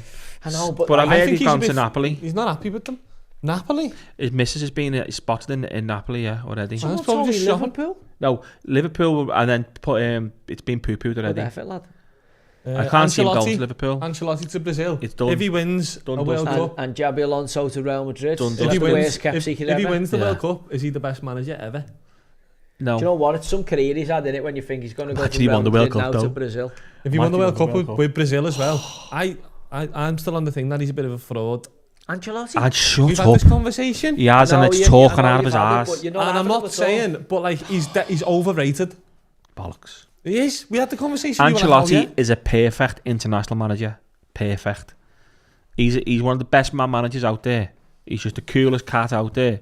He just needs to massage some egos the right way, and he can do that at Brazil. Brazil need an Ancelotti. Who's Brazil's team now then? Like saying that, Richarlison's up front. Vinny, yeah, who's Vinny up front? Richarlison up front. In net. Alisson. Who's playing Marquinhos? Rafinha. They got that young kid up front for Madrid as well. He's a good player. They'll have Endrich. Endrich, he's a good player. No, not having him. You're not having Endrich? He's a good player. Not for to win the World Cup right now. I reckon it could be like Brazil, an doesn't matter what cycle of Brazil you put through, lad. Brazil produce a group capable of winning the World Cup, whether they're good enough to do it or not. And having Ancelotti at the helm is strange, because usually they do well with a Brazilian manager, don't they? They don't tend to. Have they ever actually had a non-Brazilian manager? Bruno Guimaraes and Joe Linton in the midfield. No, but I'm saying, listen, that's kind of naughty. They're a good side. Brazil are the best Matias footballing nation for me by a mile. Yeah, not even close. Like, I mean, you can talk Dutch in that, but again, they don't play with that panache that the Brazilians do. No. You grew up watching Pelé, obviously, Ronaldinho, Jairzinho, all that, and then for us, it was the Ronaldo, into the Rivaldo, Ronaldinho era. Brazilian football is not so much in the Neymar period. No, they didn't really have much Neymar period. Ancelotti is the first non-Brazilian manager. So I'm saying to you there, like Ancelotti, for me, if you're talking about players wanting to play for a manager, I would imagine there'll be more Brazilian players looking forward to playing for a manager of Ancelotti's standing within the game. Yeah. So I think that's a positive for them. It's not like a foreign manager's coming in and it's like, fucking, he's going to be a drill sergeant and stuff, fucking trying to reinvent the wheel tactically. No, he's not going to do that. I think the lads are going to enjoy the football. Probably be a bit of a pressure release in terms of, from what I gathered about Ancelotti, he understands when the lads need to be the lads. Yeah. And when take the pressure out of a situation or insert it. All right. So I think that'll be a real positive for Brazil in terms of the talent they'll have at their disposal. The only thing for me is, obviously, it's like a religion in Brazil football, whether it is in Italy, but whether there's a kind of a cross language barrier or culture barrier there, whether that fits. But I don't think so. I think the Brazil. I think for Ancelotti, you're going from Real Madrid to the international scene, and you're going from the best club job to the best international job. Yeah, we need to. I wonder what the noise is in Brazil right now for this. It'd be good, interesting, because if he is the first non-Brazilian manager. I wonder if it's like ours with Sven, or was Sven our first foreign manager? Was he? Yeah. God knows. Sven and then Capello, wasn't it? Yeah. We had Capello after Sven, yeah, but was it? No, could have been our first foreign, yeah. I think they were, yeah. It was kind of. Yeah. Do you think in the international scene, the managers should be from that country if all the players have to be? No. I'd like that as like a little faddy thing, like. Okay, listen, but it doesn't have to be. No, it doesn't have to be, but like it'd be fun. Yeah, I know what you mean. You have to have an English manager, but who's the best one? Eddie Howe? For England? For English manager right now. But like, who's the best one who'd actually take the job? Standing at the moment, Eddie Howe's probably the highest of all the managers. Who's the best one that's available to take? Because he wouldn't take the job now. No, that's what I'm saying. So that's. But I'm saying, if the England job sits at the pinnacle of it, which it once did, and you say who's the best English manager currently, you'd have to say Eddie. I'd say Eddie's the best English manager right now. Yeah. Yeah. Well, the team are third in the table. And what he's done with some of them players is unbelievable. Yeah. No, can't disagree with you. You'd have to, it did used to be the biggest job, didn't it? Now it's obviously changed now with club football's power and the money. And, you would have to say, yeah, if you were picking one man for the England position right now. I could see him doing it down the line. Yeah, I could, yeah. He's young enough to. But I'm saying he is probably the best English manager at this moment in time. There's not many more after him, is there? And again, Frank Lampard in the future, maybe. Possibly, if obviously Coventry get up this year, he's definitely could be in the conversation. Yeah, it's interesting. The Rangers fans they're saying Stevie Gerrard back to Rangers. That'll be interesting. Have a look now. Anyone in the chat? Anyone in the chat? It's something to do with he can't. Got to go back to Saudi for tax purposes or something. I don't know. Is Gerrard going to Rangers? Anyone know no that clue. In the chat? Solid hairline. Now who's that? I don't know. They usually give you a graphic to tell you who it is. Must be somebody to do with Sheffield United owner, innit, with the red and black. Or Declan, don't know which one. Are they owned by the Saudis as well, Sheffield United? Yeah, they got Saudi money involved there, yeah. It hasn't though. Everyone got Saudi money somewhere on the paper trail. Look at Chelsea. Liverpool involved in it? No, we're American, aren't we? For Chelsea. Oh yeah, Chelsea. Todd Bowie's parent company got a big massive loan off the Saudi firm and lent it to Chelsea, and the Saudi money everywhere, isn't it? Saudi money everywhere. Is he coming off? Is he coming off? I don't know. He hit his knee on a foot. He jumped in there. He fell funny. He'd be a big blow for them. He's signing for Wrexham. He's signing for Wrexham next year. Do you reckon? Yeah. Championship. Is he he is a nuisance down. Vardy said no, and he already. I've won some dough on him, but betting on him for a yellow card as a single. He's always dead high odds, but he's a fucking dirty bastard. Kiefer Moore. Yeah. He plays physical, doesn't he? Yeah. Does play physical. Yeah, it'll be, as I say, for me, I think the Brazilian changing room will be probably buzzing that Ancelotti's going in there, and what a swan song that would be to win a World Cup for Brazil. Do you reckon he jib it then? I reckon he might jib it after that. He wins the World Cup with Brazil. That seems like a swan song. It's hard, isn't it? I don't know what are we saying on him? What else is there to do in the game for him as a player and as a manager? Oh! What are we saying on And I love him as a manager. I think he's been great, but I don't think he's going to do well. Alonso. Why do you say that? I just don't think he's the manager that Real Madrid need. I disagree with you. I think this is solely in the fact that he changes down Liverpool. No. Why? Because we got Slot instead and we won the league. So yeah, I've got no problem with that. I'm saying I think your view of Alonso there is tainted by that. It could be. No, my view of Alonso is tactically, he has a team playing a certain way, and he has a team. He has a team, plays a team. I don't think Real Madrid had a team. I think Real Madrid are the new PSG. They're a team of individuals. Yeah, but PSG weren't a team before Luis Enrique turned up there. Yeah, and they got rid of Mbappe, they got rid of the Neymar, they got rid of all the individuals. Got rid of them, or they left? Both. Exactly. They didn't really fight. Only Mbappe they moulded a group of talented individuals into a team. That's the coach's responsibility, and that's what Enrique's done. So do you reckon that's what Alonso's? And I think Alonso will be, let's be honest, his achievements of overthrown Bayern Munich and win the league with Bayer Leverkusen should not be poo-pooed. And you know what? Incredible achievement. Probably a bigger achievement. Bayer Leverkusen winning the Bundesliga than it was fucking Arne Slot in his first season winning the Premier League. I'd agree with that because we had a good Klopp left us a good solid team, obviously. Well, also you'd been through the furrow of last year where loads of young kids were obviously given experience, maybe that they weren't ready for. Some of them have been moved on, and you've got money in the till, and some of those players have been squad players this year and been better for that experience. You Harvey Elliott, Curtis Jones, etc., etc. So Klopp left Liverpool in a relatively healthy position. Yeah, I agree. Whereas Xabi Alonso, took Bayer Leverkusen to the title, which is an incredible achievement. You have overthrown Bayern Munich. Unbeaten as well. Unbeaten. And we're unlucky, got to a European final as well, although Gasperini's Atlanta smashed them in Dublin. They were the best team we played last year. They were some teams. All right. So when he gets his hands on Real Madrid, he's obviously in the midst of Liverpool courting him last year. He's obviously had some kind of agreement in place that he would take the reins from Ancelotti. Ancelotti, it looks like, has probably had an agreement in place to take the reins for the Brazil job, and the circle of life managerial. I wonder what his thoughts of, because it's like he's a Basque man. He's got to do more. Born and bred Basque. He's Alonso. left-footed, that kid, Burrows. Pep. What about Pep? No, he's on about Xabi Alonso being a Basque and obviously managing Madrid. Yeah. But he played for them, didn't he? I know he did, that's what I'm saying. It's like he wasn't looked on greatly straight away, and then managing them.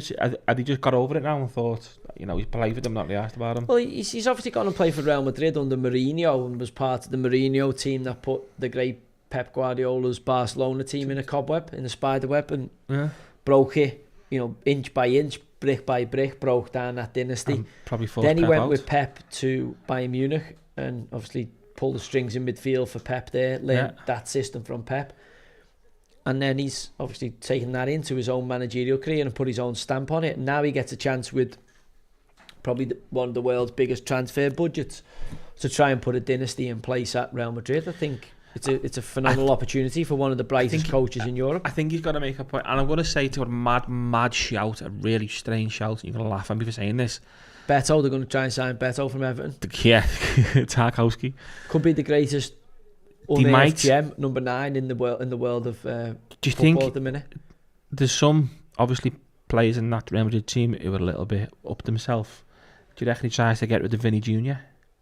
No, I think a great manager finds a way of blending them all together. They've all been signed, Endrick included. You've still got obviously Bellingham, who will be a focal point of that team for years to come. You've got Vinicius Jr., who was, in my opinion, in the last 24 months has been arguably one of the top 5 players in the world. All right, he's gone off the boil a little bit this season, but I think he's one of the brightest talents in the world. You've got Valverde, you've got Camavinga, you've got Tchouaméni, as well as Trent now coming into the side, and Courtois still top goalkeeper. You've still got Alaba to be given a run of fitness if he can keep it in the team. So I think Real Madrid aren't a million miles away from being another great team of Real Madrid and win Champions League. But also, I think Real Madrid at this junction need an energetic, fresh approach, maybe a bit more team over self, which is hard. But as Luis Enrique's shown at Paris Saint-Germain, if you are the manager and you have got control of the club from a presidential standpoint, and leadership then cascades down throughout all the different parts of your dressing room, I think you get a chance to build a dynasty. You know, it's the kind of Phil Jackson with the Lakers or Phil Jackson with the Chicago Bulls. Yes, we've got the Galacticos in it. We've got our Scottie Pippens, our Michael Jordans, etc. But we need, you know, all the players in between that to tie it all together. You know, your Steve Kerrs, etc. And I think a great coach finds a way of transmitting those ideas across to a player. Ancelotti has, you know, been capable of it. But I think even his magic as with Mbappe has come up short this year. I think Alonso will get a tune out of it, but it'll be interesting to see how he goes about it. Will Real Madrid play 3-4-3? No. Do you know what I mean? No, well, he doesn't need to. I know he's a 3-4-3 man, but apparently he is though. He can't because good managers. Trent fits that system, doesn't he? As a right mid? No, not quick enough. He goes get back. How do you know how he's going to play it? Don't forget he's had Frimpong at Leverkusen. He's obviously... See that stat? Alonso's obviously okay, the Trent deal, hasn't he? He's obviously... Because he's been said, listen, we can say Trent here, do you want to do it? And he's given it the thumbs up from Leverkusen. No, I think it was... That deal was done well before Alonso was tapped up. But I'm saying Alonso must have signed that off. Are you telling me Perez hasn't had the conversation with Alonso about Trent? Of course he had the conversation, but I'm saying I think Trent was done before Alonso. But still there was a stat on Alonso Frimpong. must have been done last year. Yeah, but Trent was done before last year. No, I don't think Trent was done properly. 2 years. No chance. It might have, Trent will only be done as that contract runs out, because he'll still be an angle in Liverpool. He's still being Barton. Well, that's not the noises. The noise is when he rejected that contract last April, he knew it was Madrid and done. Yeah, well, he wanted to be, all right. But again, I think he's still at some point thinking that. It's when for me it's when those contract negotiations at Liverpool stop. He's done it. Big fella. Yeah, the big nuisance. Now the big dog. The big nuisance. He's a big nuisance, isn't he? But you know what? Both of these are going right back down, by the way. I know, but stop pissing on the parade. We know that. We know that. Fucking football, terrible. It's like saying don't enjoy your life. Talking about the England squad. Does Trent get in it? Oh, imagine if he didn't. If you're playing for Real Madrid and Bellingham's in there and Bellingham's having a big say and you've got a fucking relationship building where you're putting cross in, Bellingham's getting on the end of them, scoring headers like so the skulls. He's only getting in because his mate's getting. I'm saying Bellingham's probably looking at Trent going, that's goals, that's load of goals for me. His cross is coming in and I'm running in Spanish league going fucking have a bowl of that. For me, that's probably 8 goals a season he's going to get off Trent next year. And if they come in big games, how's any manager, England manager, going to ignore that when you're going fucking hell, he's doing it for Real Madrid here? You can't. No, we're not. Yeah, I think it's 50-50 still, though. I think he's not. Well, and the fact that you're going, Kyle Walker's going to be in a worse position in 12 months than he is now. Yeah, he is. Because you're going to have, and if Reece James can stay fit, you could see easy Kyle Walker not making the next World Cup, albeit as harsh as that is. That'll be his aim point. He'll be aiming at that next World Cup thinking that's probably the end of his England days after that. But did you see there was a stat, there was Liverpool fans moaning because it looks like we're going after Frimpong, doesn't it? All right. There's Liverpool fans moaning saying, no, he's not going to be good enough defensively. There was a stat that Trent's been dribbled past 54 times this year. Frimpong's been dribbled past 54 times in 4 years. Yeah, I mean, look, but so also... it's chalk and cheese. But also, he's a good player, Frimpong. He's been playing in Scotland and playing in Germany. 30 mil release clause though, like that's a bargain. If he's got? Oh, you'll take him. If it doesn't work out, and he loves Liverpool, I've seen him talking about Liverpool. Yeah, but you see him talking about with Virgin, that's all talking scouts too. So I just think like, even if it didn't work out, 30 mil. Yeah, you'll do that. I reckon we'll do that as well. But I mean, it's not Liverpool's moaning over it. We've got Conor Bradley and Frimpong, arguably better than a lot of teams in the Premier League already. On that right back. Who's the best right back in the Premier? I have you just pulled this back to Liverpool. Because you started it. Talking about Kiefer Moore scoring a goal. Who's the best right back in the Premier League at the minute? Reece James. Ola Rayena. Doesn't count him. Why doesn't he count? Forrest, yeah. I think he was. I think of fully fit Reece James or Rayena, which one? Probably Reece James. There you go. Probably. That's really, yeah, okay, probably, but it's Reece James. Yeah, probably. He's all round fully game. Fit, yeah, but that's strong. He's got a great the best right back in the Premier League right now. Reece James did a lot. Yeah, I just can't. Reece James hasn't played for 2 years. He cannot say he's the best right back. I know we are, but maybe we're guilty of giving him far too much credit. But I would say fully fit. Really good player. He just pips them for me. He's not played for 2 years. He just pips them for me, does, yeah. And Aine is good, but he's only done it for a year. But I don't see it. Well, a year's still more than what Reece James has done it for. Technically, he hasn't put a full season together, has he? He hasn't. Yeah, I like that Aine though for Forest. He comes across quite a funny. Livramento. Livramento's a good shout, but not just yet. He's playing left back, hasn't he? Yeah, I'd see a bit more from him, but he's shown potential. Not just yet, but he's Trippier. Is it? No, not Trippier. Once upon a time. All fat, no poo. City don't even have one, do they? No, City haven't got Timber for Arsenal. No, he's again another one. No. Made the Pedro Porro. I like Porro. You know, I like Porro. I like Porro. No, they've lost 20 league games. Yeah, He's a defender. He definitely doesn't count but I like. They've lost 20 games. I can't believe that. That's no one's speaking about that enough for me. 20 games they've lost, yeah. That's just outrageous. Who do you think goes? Do you think Amarin goes? I don't. I know you said it earlier on. I don't think he goes. It's I'm 50-50. Whoever loses this final, are they sacked? I reckon both could get sacked. They're not. No, whoever wins stays on. And you win the trophy in the second year. It's not fucking knockout pairs. But whoever wins stays on. It's Premier League and they both. I got inundated with this, and we're talking about it. Obviously, it's not Campbell who ran onto the pitch. It's not. As much as it looks like him, it's not. You can tell because he hasn't got a cap on with 20 on the top. What did you think about Maracanakas? Did you think it was called for, over the top, or just the emotion of? And in my opinion, it was a boiling pot of all of that. It was emotion, it was a big game, it was everything, but he's a very eccentric character, isn't he? And as you said before, he's been seen to be on a touchline before, high-fiving the players and gets involved. So if there was a club owner who was going to go on and have a little go with the gaffer, it was going to be him. But I think he should have left this for the changes myself. He should have just wait till they got in, been outside the cameras. He seems to be I think him and Pep Guardiola just seems to love the camera, don't they? That's on the pitch, and they seem to love being in the middle of the limelight. He seems to be the club owner who's equivalent to the manager Pep Guardiola. That's what I think. Jason Tyndall, yeah. Or Arsenal's set piece coach. He's another one. They all fucking they all love the camera. Every time Arsenal got a throw, he was stood up like a fucking meerkat like that, looking up. Sit back down, you dickhead. Hate it. Oh God, he does me. You know, every time they got shot, they'd look on the bench. He's look like that, look like a fucking meerkat. Throwing. Got a bit of black thing there again, you know. So the fresh top, is it? Fresh top? No, it's here. Look, here. Yeah, there you go. Is it a fresh polo? Yeah, still there, like here. Look, like here. Like that bit. Yeah, you got it there. It's brand new. Yeah.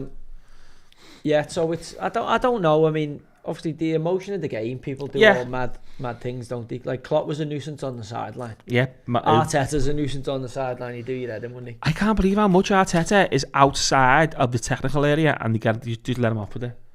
It baffles me. It's horrible. He was just like... He doesn't sit down for the whole game, though, does he? I mean... He sat down at 2-0, like... I reckon he's mentally ill, you know? For me... There's something, he's not the full shilling. And even in interviews, he's like, he's lost his mind. He's talking about... He's lost his mind to the game. He's called his dog Win. No, that's enough for me. He adopted a dog, because he read something that said dogs lower people's anxiety levels or whatever, so he adopted a dog from a homeless shelter or dog home shelter, homeless. A dog home You're shelter. technically not wrong.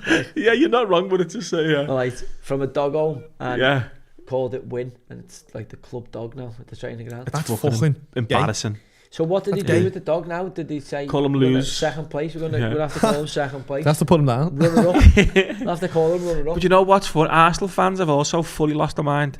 Yeah, horrible. I've never. They used to be alright a couple of seasons ago, Arsenal fans. And I had a bit of back and forth on X with one the other day, just saying like shut the fuck up, calm yourself down, get back in your box. I used to love Arsenal as a team. Like I used to enjoy watching them play, and like they were like I liked them. The fans are sound, good players, play good football.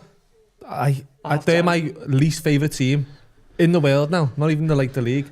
They're not good. More than Madrid. I think they're not, because they've become into this the Cockney Stoke, haven't they? Yeah, I've seen the pictures doing the rounds with Tony Pulis, Arteta superimposed on his face. It's brilliant. Arsenal taking long throw-ins is something I'd never thought I'd see. Yeah, no, it's nuts, isn't it? And having a set again, how long did he carry on? Like, does he get another season? Do you reckon he's? It's hard because it's effective. But like, I'm saying, does he get another season of not winning trophies? Can he go next season without winning another trophy? Can't. But it's such a mad one because he is so close all the time. So it's like, can you actually sack him? Because he's getting there. Always the bridesmaid, never the bride. Yeah, but like... To be fair to Everett, Patrice Everett, what he said, they are like Netflix, aren't they?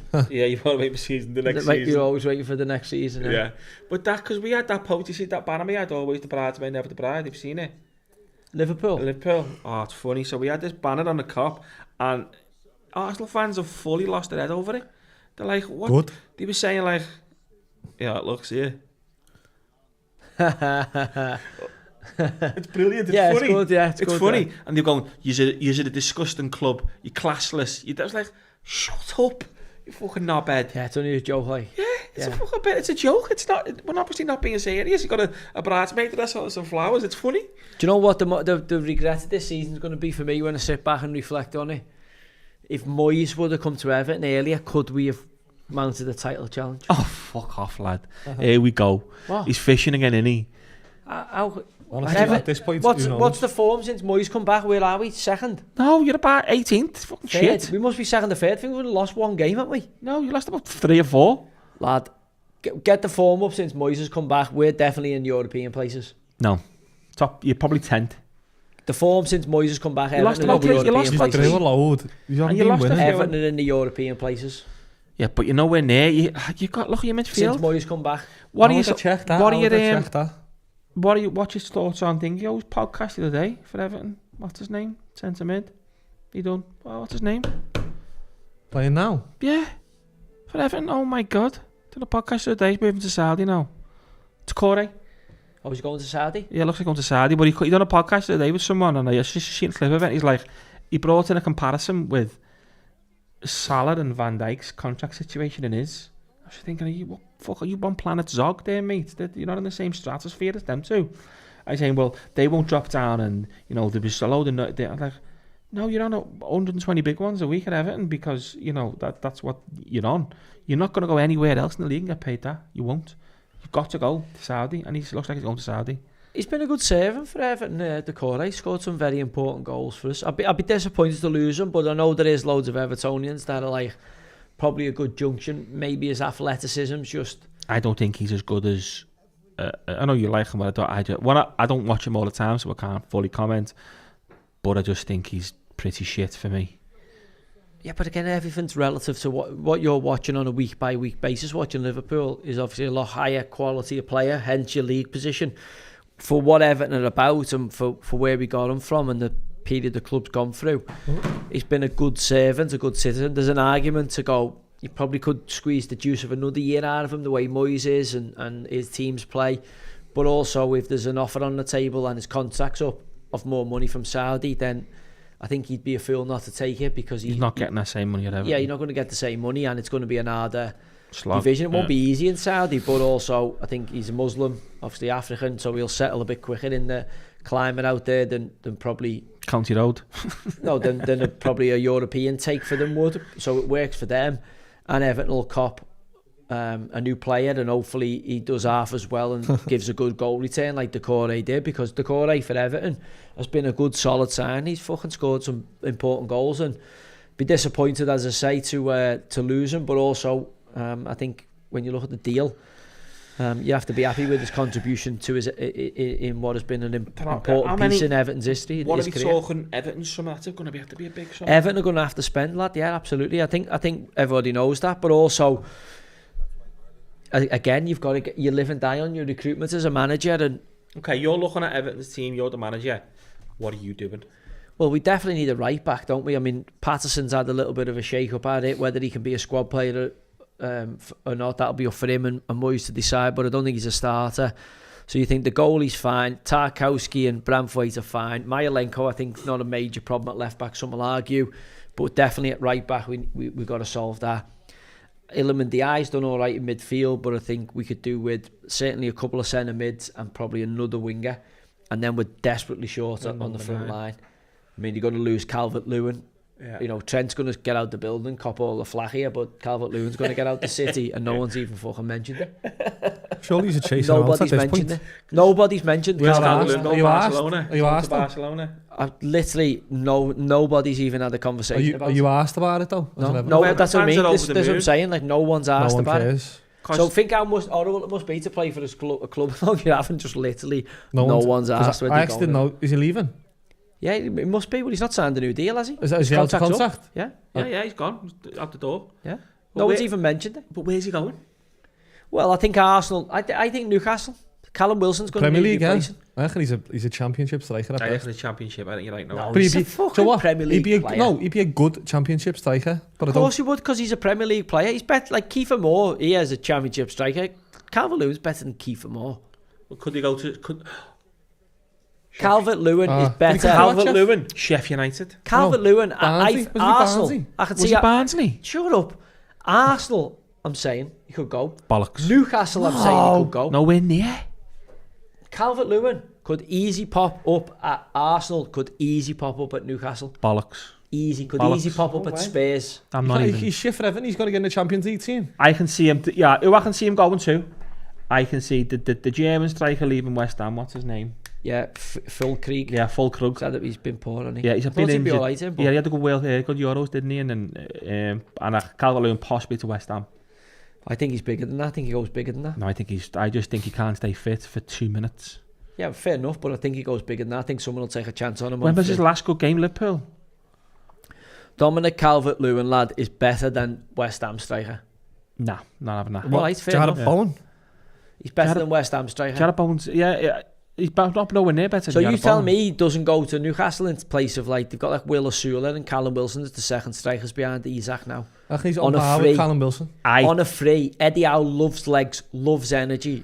He pops up there, runs his pipe off, plays in the Champions League, lad. It's like, that's a no-brainer. Arsenal might have bigger ambition than him, but Arsenal wouldn't be the worst move for Calvert-Lewin. Do you know what? When you look at Arsenal's team now, if you got Calvert-Lewin on a bench to bring on, and you got Moreno up front, a long throw into work. I think you're being disrespectful to him by chatting West Ham. You're not asked that he's getting off from Everton, but you're saying he can play for Arsenal. If he signs, we've resigned ourselves to the fact that he's going. I think every Everton fan wants him gone. Fulham. Someone just said Fulham. I think Joe's train of thought is that Arsenal are a set play club, and he's a set play player. No, I'm telling you, he's a good take. If you're building a team and you can get Calvert-Lewin on a free as one of your squad players, knowing that he's not going to play every game, and you think I can get a bit of fitness into him, get a bit more strength into him, make him a bit. He's better than fucking Darwin Nunez. Fucking hell. That's he's better than Darwin Nunez. It's a big shout, like. It's a I can't even. I'm not going to argue it. I'm not going to argue. It's a big shout, but I'm not going to argue it. That's how sad that is. If a chance fell to somebody and your life depended on it, would you want it to be Calvert-Lewin or Darwin? Calvert-Lewin. You're dead, just resign yourself. You're dead either way. I know. You close my eyes. Yeah. I've made my peace with it. It's either getting saved or going over the bar. Yeah. If that's the situation, it's going over the bar or hitting the cat, or getting called offside. Now, I think in the air, Calvert-Lewin's unbelievable, and that's for Arsenal. With his head, you'd fancy him. Yeah. With his feet, would you shade Nunez? He couldn't hit the cow's ass with the banjo, can he, down Nunez? I would rather DCL than Nunez in any sort of finishing situation. I would. I've seen Calvert-Lewin hit some fucking absolute awful shots though. Not more than Darwin's though. No, not more than Darwin. I've seen Darwin's little dink though when Brentford was that when he dinked the keeper. Yeah, the most pointless dink ever. No, not just the most pointless dink, but that was probably Michael Owen done a good thing on that. So if you're a striker, you're a man, and that's your position, and your thought process is to dink the keeper from there. What planet are you on? Because that's not what you do as a striker in that position. It's the hardest shot to take in that position. You either open your body up, go bottom, either drop your shoulder, go round the cat. There's other options than that pace running straight with the ball coming to dink it over the cat. Well, lad, these are on the zeros here. Look, everyone's on the zero now, aren't they? Yeah, just have a Diet Coke. Like being a vegetarian, isn't it? There's like an explosion in. Have you ever? Do you know what zero's nice? The Star Power, is it? Star Power. Yeah, that does. I don't think I've ever had a 0% beer. The Ashkara on City's kit, it was alright. Yeah, was it?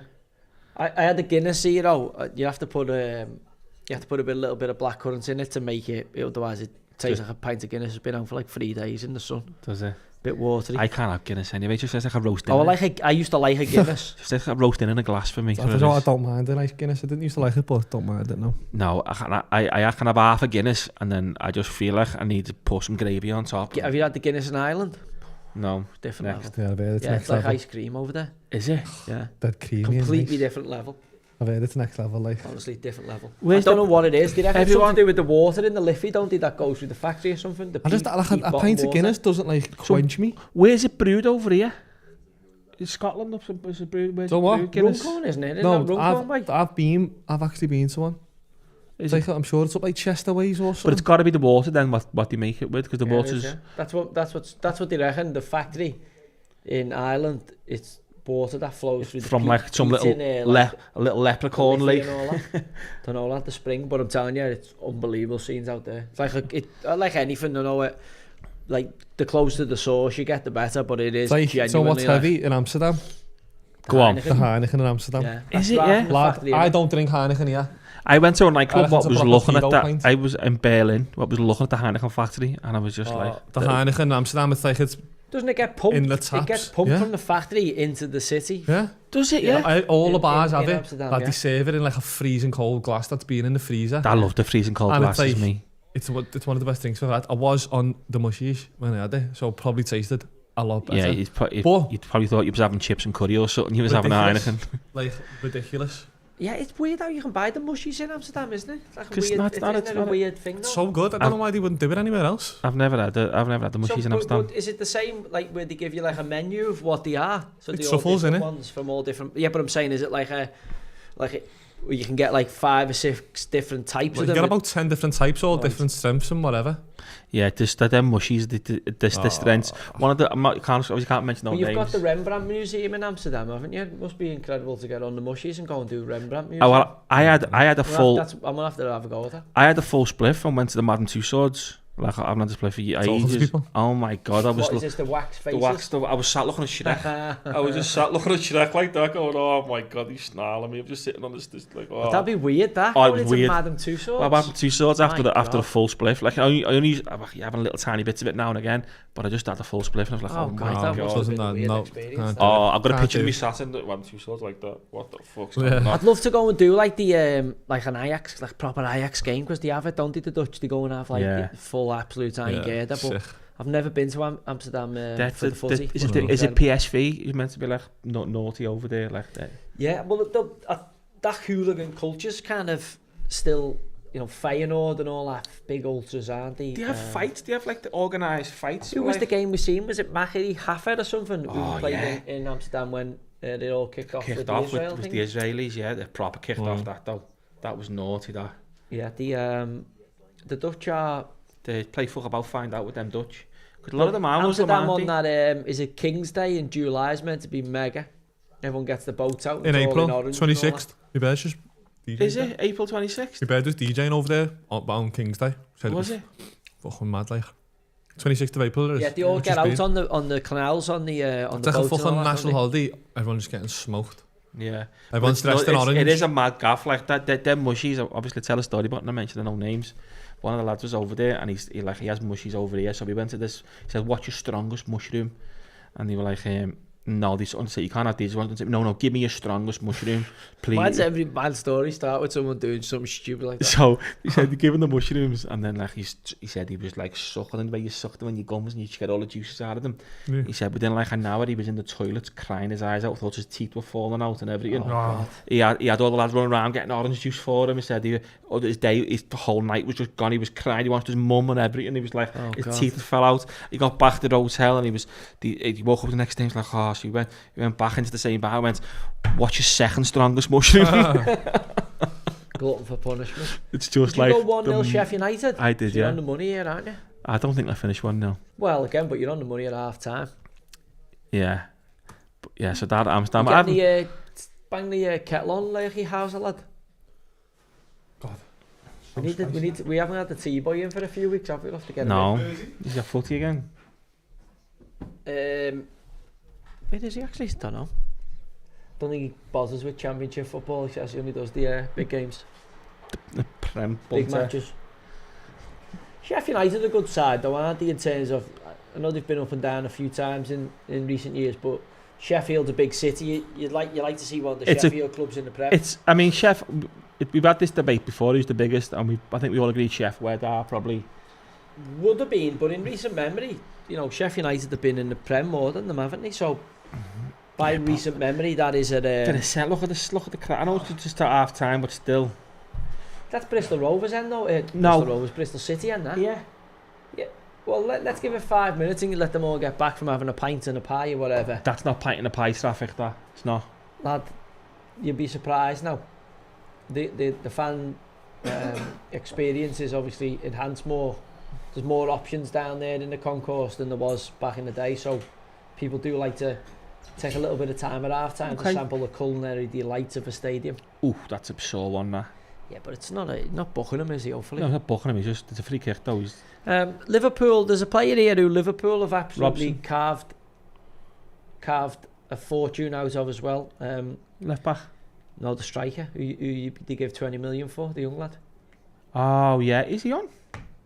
He's in the Sheffield United group, isn't he? Yeah, he's not on, is he? So whatever happened to him, lad, he's got 20 mil for him. Jordan Ives, another one. Jordan Ives went to Bournemouth, but he won the league. Liam Brewster. He won the league, didn't he? And had the medal round his neck and all that, and then just sort of that he thought he'd finished. That was it. Just stop you there. This Scott Twine's meant to be a bit of a free kick expert, isn't he? The Bristol City boy here. He was at. Well, get out the way, ref. It's a big wall, like. That's a good place for a free kick. That's like the Goldilocks zone, innit? I could have caught it. It's right down the middle. I think the fact that Kiefer Moore's in that wall and looking a menace, puts him off a little bit, forces him to go a little bit more towards the keeper. He's a good keeper, this kid. They took him out to Plymouth. I'm pissed off with these draft excluders that they all use now. We've got to stop this now. It's nonsense. But that's just so the wall can jump full and they don't have to worry about the one going underneath. Well, how many times does it go underneath? I know, yeah, but that because he's there, it stops. Nah. If you're close, if you're on the edge of the box, I can understand it. But we're seeing free kicks 30 yards out having draft excluders. And you're thinking, that's so they can't go under the ball. But also, you're not going under the ball 30 yards out. Enough as a coach, you don't agree with that. Yeah, I don't agree with it. But I can see the logic in it. It's so the wall can jump as high as it wants, and they don't have to worry about the one going underneath. So what do you mean it's like a mental thing? So they sacrifice another person in the wall so they can all stand and jump. Because some goalkeepers say, don't jump, just stand. Some say stand, but only on your tiptoes, don't jump. Some will put the draft exclusion in and say, no, jump. All right? Okay. So it depends on what the keeper wants and what the coach's preference for it is. But actually, there is a few arguments where you can see it being put forward, especially for. I can see it when it's close to the box. I think Messi's obviously brought it in for when Messi used to make them all jump and just go under the ball. I think Coutinho scored one as well, where even though before this draft excluder became a fad, I can't remember many going under the wall. Yeah, I mean, obviously more go over and around the wall, but obviously the fact that loads of teams put it in there now, I think it just gives you better protection because you do now get the opportunity for your wall, however big your wall is. Like Kiefer Moore there, he's probably 6'4", 6'5". He's probably jumping 7'4", 7'5" there. Doesn't have to worry about the one underneath him. Yeah, I don't know. It's just a bit of it's. If I'm a cat, and I understand the edge of the box, but as soon as you get like you was a keeper though, yeah, so would you not have the draft excluded in there? Not on the edge of the box. Not. Did you used to like your wall to jump? Yeah. Well, I had my ball jumping. I have organised my ball, so just standard one side of the goal. If it was 10 yards outside the box, I'm confident because I was tall. I was confident of getting there. All right. And did you ever get done with the one underneath the wall? Never ever. I don't think anyone even tried it. Did you have a draft excluder? No, didn't have a draft excluder. Didn't have any kind of nonsense shit underneath or lying down on the floor in the box. Just it's a mad one. What about if it hit his arm? On the draft excluder? Yeah. That's why they turn to face the goal. But if he's turned to face the goal and it just like clips his arm, it's a pen in it. If he turns to face the goal, you can't know, can you? Yeah, so if he's turned that way and it's his arm, so that's why you see them turn the back and they're like that. Yeah, so we can't, I get that because you can't be a pen. Oh, they'll have thought it through. It's not just someone wanting to have a breather and lie down. Like there will have been, there'll be, for the fact that they're doing it, usually what happens is the data boffins will come up and say, actually X% XG less if you have someone on the fucking floor. It's 2v1. You ran the wrong way. He hasn't. He's half committed them. I can see what he was trying to do. He's trying to make the gap. He's trying to pull the defender out. But he should have gone the diag then, shouldn't he? If he's gone that way, if he's run here, he should have diag this way.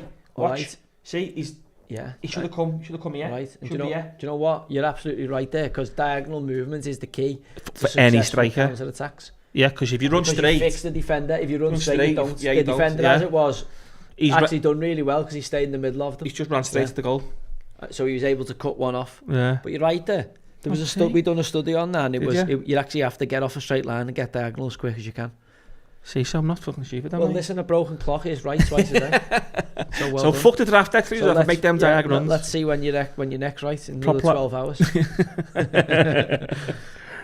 Yeah, go weirdo. Your intuition was right there. He had to get off a straight line. Great move. It's in. Great move. It's a set play.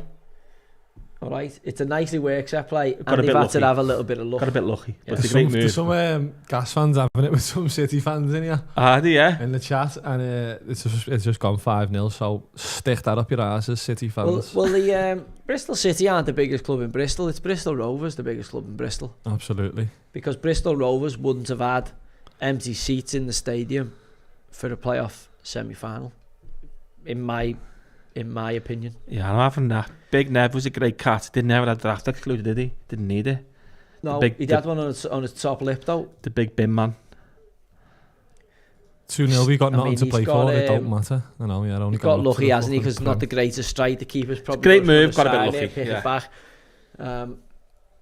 But that is the end of the tie, as we knew it, and that is Sheffield United to Wembley again. Chrissy Wilder, what a job he's done. Yeah, but they're going right back down, aren't they? Wonder will he sell it to again? Why can we not? Coventry? Can we not just allow them to be happy? Coventry, what do you think of the other leg? The other tie? His right foot or left foot? 2-1 Cov, was it? 2-1 Sunderland, weren't it? 2-1 Sunderland. Did you see the goal? Second goal? No, I haven't seen the game. Right back, just like, you know, when you go to pass to the keeper, just don't hit it hard enough. And he hasn't. He's killed it. Strikers ran in. Honestly, the worst goal to give away, I reckon. Especially at that point in the game, in that type of competition. I mean, the stadium alike can work against Sunderland. If Coventry can make a decent start to that, it can work against them. But I think Sunderland, I fancied Coventry with the momentum going in, but I think having lost a bit of momentum in that first leg, you'd have to fancy Sunderland to beat them. But I would fancy Sheffield United to beat Sunderland. Someone's put here, Pickford needs just stop oil on the post. Pickford have an outside chance of Premier League Team of the Year or what? You think? No, it's Alisson, isn't it? Why? Because he's been that kid was in goal. No. Yeah, about 4 games Kelleher was in goal. No, best keeper's got to be Sells at Forest, and then Pickford second. I think Sells has been the best keeper. I'd show Sells in my team of the season, but I think Alisson will get it because he's won the Premier League. No, Sells. Forest have been Who's got the Golden Glove? Sells. Has he? You've got the Golden Glove. The most clean sheets. Yeah. So you know. Can't be Alisson. He missed. No, he has. No, I think he only missed 4 games. You know. So but that's a funny one. We've got that new kid coming in, haven't we? Maz Badali Ali. Oh, the Celta's got the Georgian most. Boy. Oh, chance. Oh no. Celta's got 13 and 36. Sells. That's Raya Henderson, Dean Henderson. Yeah. For Palace third. Right, he's done that, yeah. Alisson's got 10. Yeah, because he missed about. Pickford 10. Yeah. Pickford's how many games has Alisson played? I'm sure he didn't miss 26. Yeah, so he missed a few then, didn't he? Missed 10. It can't be Alisson, lad. No, I if think he's missed that many, Sells got the most clean sheets. I think Sells or Pickford. So biased. Pickford was keeping Everton up at one point on his own. Pickford's just a brain fart waiting to happen. Look at him, Jesus Christ. Face only a mother could love. I think it'd have to be Sells for me. Yeah, Sells has been great, hasn't he? What a buy for it. What a buy as well. How much is he about? Great, 5 Morello, million. the boy Mihailovsky, is it? What's his name? To the centre half. Yeah. Milenkovic. He was again stat padding it. Is it? No. That's the worst dive ever. That's the problem with. He went down in instalments then, didn't he? Did, yeah. Just looks small, don't yeah, they? They got the other centre half. What's his name? Forest. Milenkovic. They got him on just basically alone. He won the most aerial duels in Serie A. And he went, okay, we're losing a lot of aerial duels. Let's go and buy him. And and it worked. Simplicity is genius sometimes. Yeah. Do you know what I mean? People can overthink and overcomplicate lots of things. Interesting is recruitment in terms of the boy Chowdhury. That's the lad who was at Leicester. Yeah. What do you reckon on him? 21. Seemed a bit of a wildcat.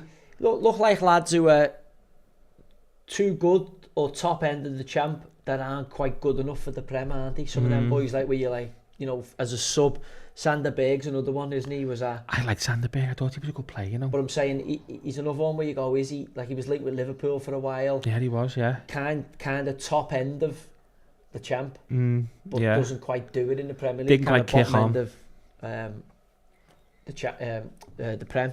But that's the gulf. The gulf's massive from the champ to the Prem. It's just huge. You can have a player who's top player in the champ and go to the Prem and just be like bottom 10%.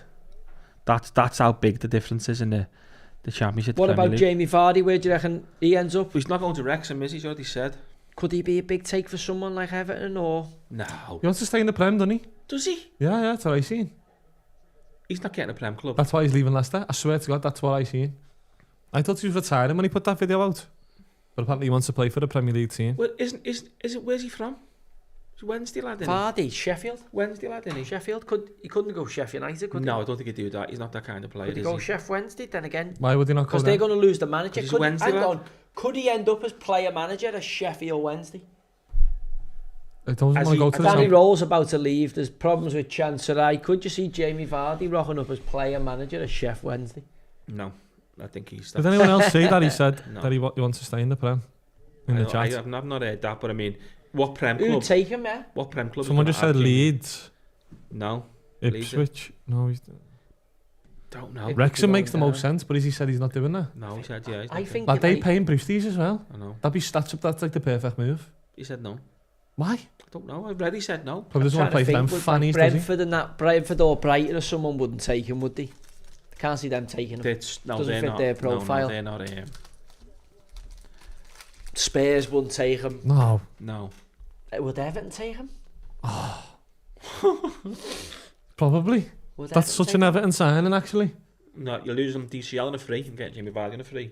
Do you know what I mean? Would you be happy with that? Boys take him?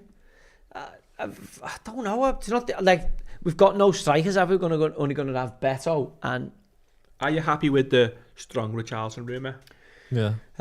He done well for Everton, Richarlison. I always think don't go back. Like that's me. I agree with that. Problem with that. So Vardy is a kind of stopgap. I mean, we've had worse strikers. We've had fucking. You've had no striker. We've had no strikers. How old's Vardy? 35. 37. 36, is he? 37. Yeah. Holy moly. But again, work with Ashley Young. He's proven goal scorer. He'll get you 10 goals next year. I'm not saying he's going to get you 20 anymore. He plays 40 games. At Goodison Park, it might have been better. At the new stadium, it might be too big of a pitch. I don't know. At Goodison, I'd have said all day, I'd take a chance on him. Do you know what I mean? He'll get goals there at the new stadium. I don't know. But I wouldn't be surprised to see Everton. Don't go back to the Charlton. You're not happy you wouldn't go back there? Yeah, I'd take him to Charlton back, I wouldn't. If I'm an Everton fan, I'd look at that. You know, if Richarlison never played for Everton, would you look at Richarlison and go, we should sign him? I know, but he has played for Everton. So I know, but I'm saying, and my point is, if he had never played for Everton, would you look at him at Spurs and go, yeah, he's a player I want? Well, he's been shit at Spurs, hasn't he? So probably that's not. That's my point. So I'm saying, you're getting him on emotion then, aren't you? Well, again, we've seen that work with players in the past. Sometimes it is horses for courses. Sometimes players just play for a club and it just fits. And no matter what they do elsewhere, it doesn't work. The booth fits when they get in there. Has the player ever gone back and it worked? Yeah. Who? Left the club and gone back and it worked. Pina? No, it wasn't the same when he went back. Definitely Fowler maybe went the same when he went back, but he was taken back in, wasn't he? Scored goals. Yeah, well, he was like played well. It's hard, isn't it? Because usually you leave. People would argue Rooney left Everton when he came back. Did it work? Well, no. That's what he was coming back for. I know, but that's what he was coming back for. He wasn't coming back in his pomp. Do you know what I mean? He was coming back for the send off. Ian Rush. Where did he go? Yeah. Where did he go? Juventus. And then he said everyone speaks foreign, so he came home. Ian Rush, yeah, good shout, Ian Rush. Well, I can't think of many more. Anyone in the chat think Gundogan went to Barca, didn't he? Come back and he was worked out. It's a good one. Anyone in the chat? Someone just said Ian Rush. Scholes. He didn't go anywhere though. Did he? Yeah. But still, he was never. I can't think of anyone, honestly. No, Rush is probably as good a shout as you'll get. Ronaldo, Man U.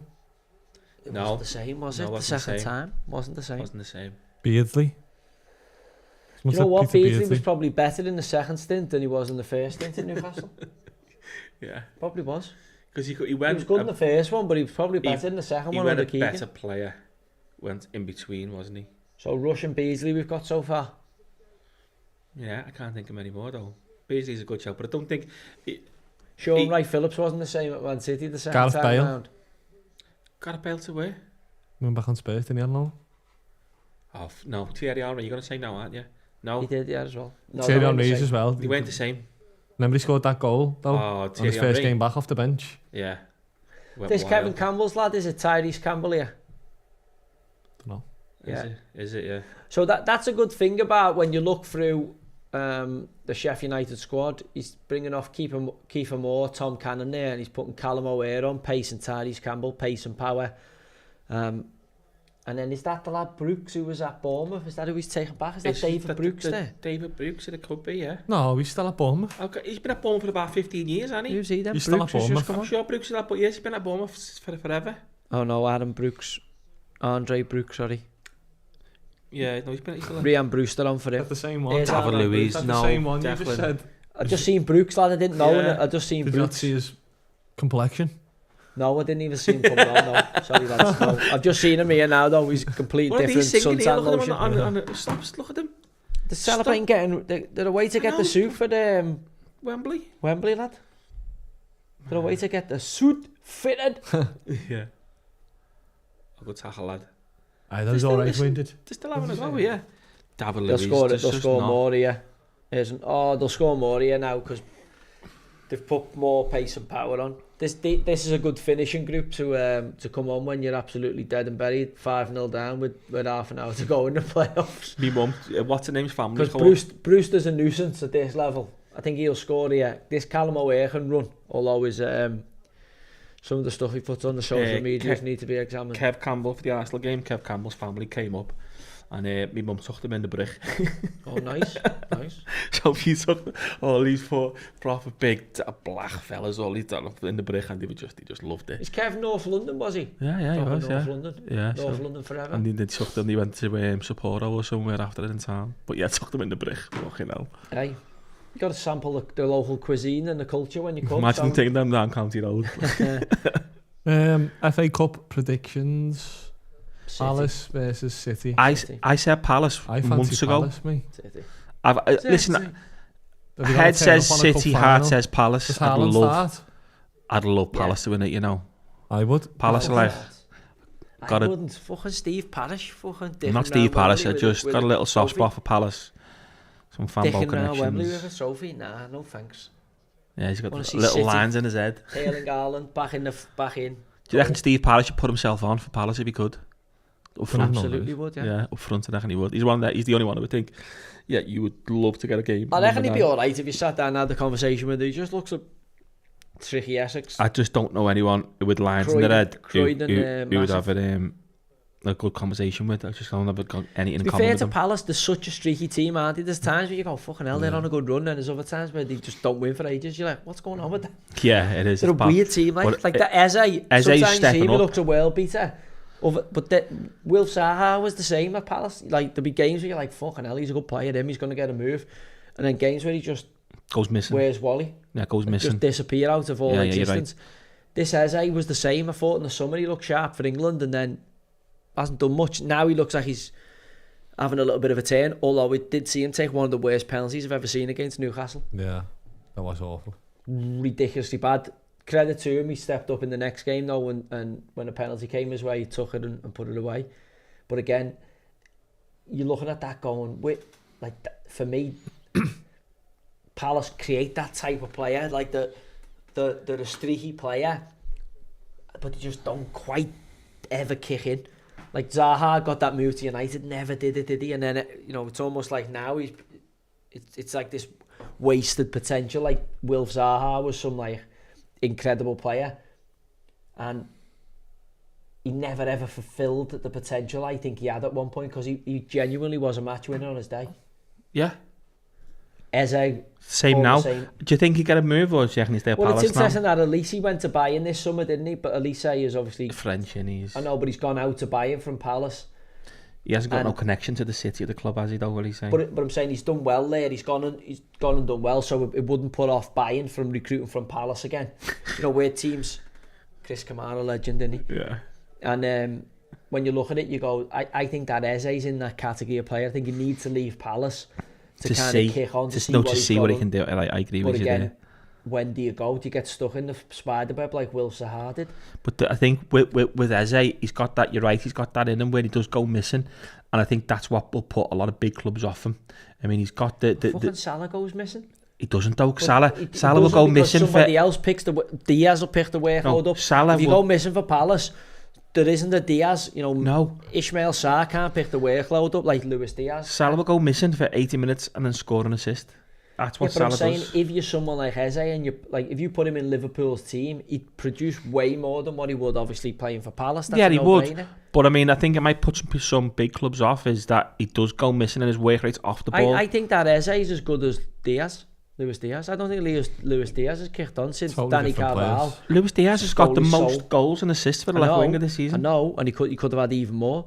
I'm saying to you, I don't think Luis Diaz has been the same since Danny Carvajal stole his soul in the Champions League final. He took a pound of confidence out of him, and Luis Diaz hasn't been the same since. I disagree. Before that happened, I thought he was a genuine world beater, and you've got another world level player. I don't think he's transmitted into that. When he first came, Cambo, I genuinely thought, fucking hell, these have unearthed another fucking diamond out the rough here. I've always seen him as a level below Mane, always. No, I didn't. When he first come, I actually thought he was going to take it on. I do agree with you now. I think Mane has surpassed him. No, but when he first come, he never fucking took time to adjust. He hit the ground running. No, that's his... And then he played in the Champions League final, and Danny Carvajal stole his soul and his confidence in it by absolutely nullifying him, and I don't think he's ever got back to that level since. No, I disagree. I think he's cracked on me. I think his goals and assists and his all-round gameplay, he's been vital for us this season. I mean, he's become a bigger part of Liverpool's Arsenal, but I don't genuinely feel he's a world level player. No, I don't think he is. There's better players out there. Which I think if you had somebody like Eze in there, I think Eze could. Like, you don't know until you're given the spotlight, right? City were after him, weren't they? I think if you put somebody like Eze in that thing, I think he could become something that no one expected. Don't forget, you took John Barnes from Watford. I know John Barnes. He's come out this week and said he rejected Madrid. Have you seen that? Yeah, I've seen it. But Barnes was an incredible player. Barnes was phenomenal. You need to go to a Real Madrid or a Liverpool or an Arsenal or a Man United, whatever it is. You need to go to a big club to become like Ian Wright at Crystal Palace. Ian Wright goes to Arsenal and he becomes Ian Wright, a completely like an oak tree. And I think the same. Like, no disrespect to Palace here, but I think there's a few players. As I say, Wilf Zaha went to Man United. It's probably too young. It never worked out for him, and that put off other clubs at later stages, probably from giving him the spotlight. But I think this Beverage Eze is in the same category. I think there's going to be a point where he needs to leave Palace to see what he's got under the hood. Yeah, I think you're right, but when I watched him loads Eze in it, but I try and compare him to someone like a Morgan Rogers, who, when I watch him off the ball as well, he's busy and he's involved and he's a team player. I think you're right with where's Wally shout with Eze. He just can't go missing for me. That's wingers though, Cam. That is wingers. And he's a winger. I know Rodgers can play on the front line, has played on the front line, but he has now become a lot more consistent through playing like Joe Linton does in that kind of running 8 position in midfield and getting more contacts and more ball. I think Eze is an old-fashioned kind of winger, and wingers unfortunately flow in and out of games. I think that's a lot of the frustration at Salah is because he's a winger, but he's a winger who scores goals or makes goals, and ultimately that's what you judge him on. He mightn't have had the most contributions to the all-round play. But there he is, he's got 2 goals and an assist again. Who gives a fuck how he's played? That's the way the modern winger's gone. Yeah, I heard, what's the name talking yesterday morning, he spoke well, it was McCoist and Jamie O'Hara were talking about wingers in the Premier League, and there's not many wingers like there used to be, where they'd run at you and they'd stand you up and they'd have a go. There's a lot of saying pass, don't lose the ball. The worst thing in the world is to lose the ball. Like, there's no gambling wingers anymore, and he's half right. He's half right. Yeah, well, it's a dying art, isn't it? Because, as I say, the fashion of football, Guardiola revolutionised it. Positional play, playing from an organised structure. It takes that spontaneity, that kind of street kind of dribbling art away from players. And when you look at like Doku, who's brought into the team, and Grealish now, they haven't really flourished in his systems. No, they haven't, because they're not. I don't think Doku's a Guardiola player, to be honest. And Klopp and Liverpool have changed the winger to like a kind of wide forward who scores goals from the kind of Mane, Salah, diagonal runs, diagonal movement, where obviously the emphasis is on the wide player, not to get out wide and take people on, but to get in the box and create goal-scoring moments. Yeah, and I think we're missing this. Eze seems to be the last of a dying breed of the street footballer, cage footballer kind of. He's an old-fashioned winger, isn't he? Like, you want to see him on the ball and getting faced up to his defender and dropping his shoulder and trying to take him on. He's got that knack where his accuracy in his shooting's unbelievable. But again, I think in a better team where there's more emphasis on attacking. Yeah, I think he'd find another gear. I think he could genuinely. But because he plays in that position where. I think there's one team that could take him to City. I genuinely believe I think he's better than Luis Diaz. I think I'd have him in the team ahead of Luis Diaz based on what I've seen. No, I'm sticking with Diaz. Just think what I've seen for Diaz is if it's not broke, don't fix it. And we got Diaz and Gakpo, and I like Gakpo. I think Gakpo's got better, but we got Diaz. And Diaz for me is. We got this. What's his name? What's his Rio Nugu? Saying, tell me his name now. Nugu. You're not talking about these kids, are you? Don't. No, but listen, this was one. There was another. Seen him who played in the FA Cup. He's a kid. He's a baby. I know he's sharp. He's a baby. But listen, this is like one. There was a wild rumour at the time that when he's come through before he played in the FA Cup. He come to train with the first team, and he's absolutely tore Trent a new arsehole. And Trent made the LFC TV team delete the footage. Said, "Fucking don't be putting that out." And that's why Slot's given us a chance. Yeah, but in how the many first times team. you hear the boxers having a great spar, and then obviously it's different once you're in the lights and the fucking. Yeah, I know. Stuff. But I mean, so we've got them coming through, so I can't see. Different. If we've got him coming through, I can't see Eze. I just think so. No, I'm just thinking, where does he pop up next? Also in City. But I think City will strongly interested in him. City's problem is offloading Grealish, offloading the players. Grealish needs to go. I think Grealish back to Villa. Back to Villa. I don't think I can see him anywhere else, mate. Well, if Rashford's going back to United, could Grealish go back to Villa? 100%. Would Villa fans would be happy with Grealish going back? I don't think we've got any of it in here, but I reckon he would. Yeah, I know what you mean. It's one of them. If I was a Villa fan, I would. He didn't leave on a bad note. John O'Shea. He's another one, exactly in the same situation where they got a fucking lot of money for him. They got Brewsties for him. That's what I'm saying. But like, he's done the right thing and sent on the wrong. 100 million for him. Yeah, that's what I'm saying. It's like the opposite. Yeah, but like they'd welcome him back. Trent couldn't step forward. I don't think Villa fans are well. I think they weren't happy he left. Yeah, they weren't happy at the time. 100 million, like. So they did get 100 million. If he got 100 million for Trent, I'd be kicking him out the door. That's what I'm saying. We weren't happy at the time. Not kicking him out the door, but I'd be safe. But how much did he go for now? Grealish, 50 mil. You reckon? 50? Yeah, probably, I don't think he'd pay more than that, like. I don't see him playing more than 50 mil. Just because his lifestyle, there'd be probably a sticking point on a fee like that. Cause not just his lifestyle, I think it's... I don't think he's played well for 2 years. I know, but it's his lifestyle, isn't it? That's why it is, the lifestyle. Absolutely, yeah. But then is it good going back to Villa? His own? No, but also horses for courses, innit? Do you know what I mean? Villa in a different trajectory now, and obviously got to finish the cycle. Potentially play Champions League with Villa as a first team. I think Villa get Champions League this year, too. Listen, it's they're looking favourites, aren't they? Grealish to Spurs. Why would they go to Spurs? Spurs are shit. No, not Spurs. I don't think Levy can spin him, can he? So I don't think he signs that type of player that he can't develop and sell on. How old is he now? Grealish. 28, yeah, something like that. He's not 30 He's going to have to play next year if he wants to get in the World Cup squad, because it's probably his last opportunity at the World Cup. Yeah, no one spoke about Grealish moving, but I think you're right. He's got to move. He's got to move this summer, Grealish. He can't have another season fucking about at City. Yeah, he's got to move. Really, and Marmoush's been brought into play with Haaland and some off that side as well. Marmoush is better just off the striker, isn't he? Could Grealish pop up at Everton? Nah, may as well fucking go to Spurs. Why do you pull that face as if like Everton can't sign Jack Grealish? Defensive and but he's British. Moyes. He's gonna have to take a 50% pay cut. We need a win. Lad, we're going to new stadium, freaking toffees here, lad. He's on 300 big ones a week at City, isn't he? So what, like, we've got the freaking... You can't afford 120 for the Corey. Lad, we don't want to pay 120 and I can't afford it. They're two totally different things. Lad, you keep failing PSR because you can't afford to pay wages. We might need to just dip into the reserves for it. There you go. Loan him for a year. No, they'll want him off the wage bill, won't they? You can just pay some of the wages towards him. Let's just say Everton can make it happen anyway. The freaking group come through with a few shilling and we can make it happen. I think it's a good take for Everton. I think, listen, Moyes get a tune out of him. He'd be a fantastic take for Everton. Moyes get a tune out of him. I just don't think I can't see it. Moyes get a tune out of him. Come on, Jack, got to have to do a shift for the team, yeah? Nah, I can't see it. So what players are getting off from Everton this year then? What players have got to, apart from the ones that are contracted up? Do you want to brew? Lad, we've got loads, yeah. Yeah, wouldn't mind one. Yeah, we've got loads, lad. We've got Calvert-Lewin, obviously, Decore. What effort. We've got Seamus Coleman, Ashley Young, that kind of it'd be interesting to see in terms of who do retain out of them, because you're going to lose thousands of senior appearances there, and you've got to be careful. It's good effort that. You've got to be careful in the modern game, like in the midst of trying to revolutionise and build Premier League appearances, that you don't lose your nous out the dressing room. Yeah, no, you're right. Yeah, when you lose your experience in that dressing room, who do you look to when you're a young player?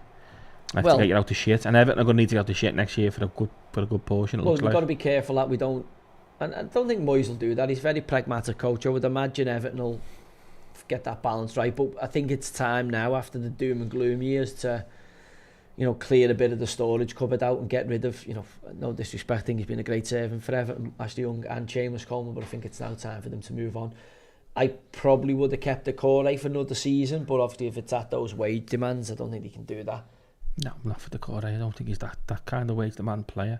No. If you're talking 50-60k, then there's a different still got conversation. Like Holgate and all that on the Holgate on this is his thing. This is his summer. He goes. Do you know what I mean? But he's on like 70 big ones or something.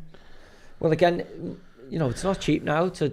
DCL must be on it. DCL must be on it under big ones. Must be. I don't know, lad. Yeah, but can't be far off it, can he? Yeah. When was the last time he signed a deal? 4 years ago. If you're paying Decore 120 and that, you're paying. Well, who knows what Everton have paid? Because obviously we've not managed the finances particularly well. And it was a great tackle. We've not managed the finances particularly well in the last few seasons, have we? Let's be honest. So anyone who knows what Everton have been about recently in the Machiri years, there's obviously been a lot of contracts there that. They're still paying the consequences of today. Hell. Well, there was a 23-24. Everton were like 8th. It's like the Dele Alli transfer. How much did we waste on Dele Alli? Everton had like the 8th highest wage bill in Europe or something, and they're like 23-24. It was that bad. Sad, and then Ancelotti, no one might have a point, because Ancelotti was the one who oversaw that. He did, but I mean, he signed James and Allen and all that. You'd bite your hand off for Ancelotti now. Yeah, but I'm saying he fucking signed James, Allen, all that crew. See, Pickford doesn't save that. Little arms. Maybe not. Lad. In terms of the Premier League, they still waiting for the hot dogs at half time? Do you like Chris Wilder? Yeah, it is strange. Do you like Chris Wilder? Do you like the way he interviews? I do, and do you know what? He's underrated for his tactics, Chris Wilder, I think he's a very shrewd manager. Remember he had that, he used to play that fucking false 4. Remember, he used to have the centre-half running past everyone. Used to have overlapping outside centre-backs, yeah. Yeah, it was mad one that. He used to all of a sudden your centre-half are going on amazing, what you're thinking. But the opposition team would be like... Here's the main man here, Tommy Davis. I wonder what he boom like Everton do. How's he still there? You see, he's got a smile on his face. Do you know what? He came and trained with us when we were out with Bristol Rovers in Portugal. He was a great lad, really nice kid. No one. I don't think anyone says a bad word about him. Was he, yeah? Him and Ross Barkley, we're training on the same place. Tom joined in with us and at the game. Ross was going to, but ended up not doing it. He ended up at Luton that year, and then Tom went, I think, to Sheffield United. But they were just looking for somewhere to train and to get a session in. So where's he from, Tom Davis? I don't know, but he is a Scouser, definitely a Scouser. Where's he from? He played for Had he played 30 games? Can't be happy if your man coming on. He's that corner. 30 games in the Harry Premier corner League. coming on 79th minute and you're 5-0 down. What happened to him? Who? Tom Davis. Yeah, what happened to him? He never got that better. Breakout game, didn't he, against Man City? And then lad, I don't know what happened, lad. He got seen wearing a fucking dress on a skateboard in Liverpool, and the rest is history. Him and Calvert-Lewin got seen in a fucking with a load of women's handbags and a skateboard and a fucking down big moody fucking suit on in town. Yeah. That was the end of, that was all she wrote. He had that, remember he got caught with that, like a big brown house coat on, wasn't it, with a pair of slip-ons or something, remember it? Listen, I don't know what you kids are into now in your fashion, but yeah, it's been a long while since I've done GQ fashion magazine front cover. That's the funniest. Model back Tell us the story on that, like where did that actually come from? And how did the shoot go in that? Because I've heard you tell a funny story to be fair. Male model deals. When it was a male model. So how did it come Zoolander. across? How did it come along? I just got a phone call saying we think you've got like boyish good looks and do you want to cash in on them like you and David Beckham? I was like, yeah, no problem. Yeah. So obviously, what was it, GQ style? It's like every 6 months, innit? Anyway, then what was he asking you? He was asking you to do all my stuff, wasn't he? Yeah, lad, it was weird. They're like weird. They like start going, oh, and then he was like, don't mind taking your top off, do you? So I was like, yeah, no problem, yeah, no problem. Don't mind shaving your hair, do you? Yeah. What about if we do one nude? I was like, fuck off, mate. I thought I've been thinking of it now. You've been after bumming me. But no, you fucking got, stop the fucking nonsense pottery here, pal. Yeah. Or your game. Yeah. They were all sound to be fair, but they just like just ask for a little bit more and a little bit more. You just have to say no, sorry. Unfortunately, we're not doing that. The one, but you listen. I don't know why you got away with that one. With it in front of the 70s fireplace with like your top off. I don't know how you got away with it. I know. Listen, that was the look. That was what they were. No one for. even mentions it. That's probably the funniest picture I've ever seen in my life. That's the fashion. You look back at it now. Good to have, isn't it? When you were a whippersnapper, I was about 10 or 12 kilo lighter than what I am now. Yeah. Look back at them little shots there. Do you know what I mean? Can't wait to get this on the clip because the shots will be coming on. The shots. When they're like on the bus like that, like. The one where you're looking up with, you're not supposed to fire. It's brilliant. You've got that. There's a few good ones. That. Yeah, there's a few good ones, a few crackers, but you had to be there. Imagine the ones he didn't use. Oh yeah. But yeah, they were like tricky tricksters then. It's a great goal, that, Yeah, good finish. That's a great move. Ah, dummy. 6-0. What was the point in Bristol City taking part in these fucking playoffs? Only one team in Bristol. Yeah, they just can't get over that final hurdle, can they? They can't get to that Premier League as it stands. Yeah, they don't belong there. No, the miles off it. No. The miles off it. Just be the damage was done obviously in the first leg, weren't it? But I mean, they were stuttering. What are them two doing there? They were stuttering towards the end of the season, not being able to beat Preston alone. Oh, good little over that, to be fair to him. It's a great little. He's had a little look, hasn't he? And he's just naughty. Get your coat, pal. Oh, to be honest, what can you do? It's great. It's a great improvisation in it from the striker. He must have had the call, mustn't he? Because you know where he's got eyes the back of his head. No, lad, there. he spotted it. No, he's had a little long nosy look. He spotted Has it. he looked before that run? He's looked before that. Yeah. I usually had fair play. He's had a little look. That's a great move. Yeah, tell you what, the kid with the quiff here, he's a fucking serial celebrator. Him, number 42, love. Adolf. He's fucking on everybody. What's his name? John Terry. Pack, I tell you what, he loves a celebration, that kid. Back it in. Oh, Callum away, telling them they're crying there. Yeah, like that. Little bit of shithousery. Some City fans. Is Mark Everton the worst manager you played under? Someone said, what do you expect? It was poor, like. Yeah, it was poor. He was the only manager I've ever seen shaking like a shitting dog before a game. I was like, it's like he fucking had Parkinson's. Who's that? Room at Parkhead for the Old Firm. Mark Warburton. He was fucking fucking shaking bad. I was like, wow, this is the manager. Like, so if you're the general and you're sending your troops out to battle and the general's shaking himself, it doesn't necessarily fill the troops with. And his tactics were drastically wrong for what he tried to do as well, and the way he went about it. So he was right to be shaken. But did everyone see it in the club then? Did all the players seen it, or?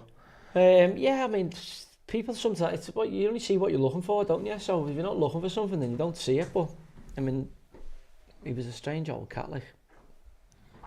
But again, they pick up in different guises, in different roles.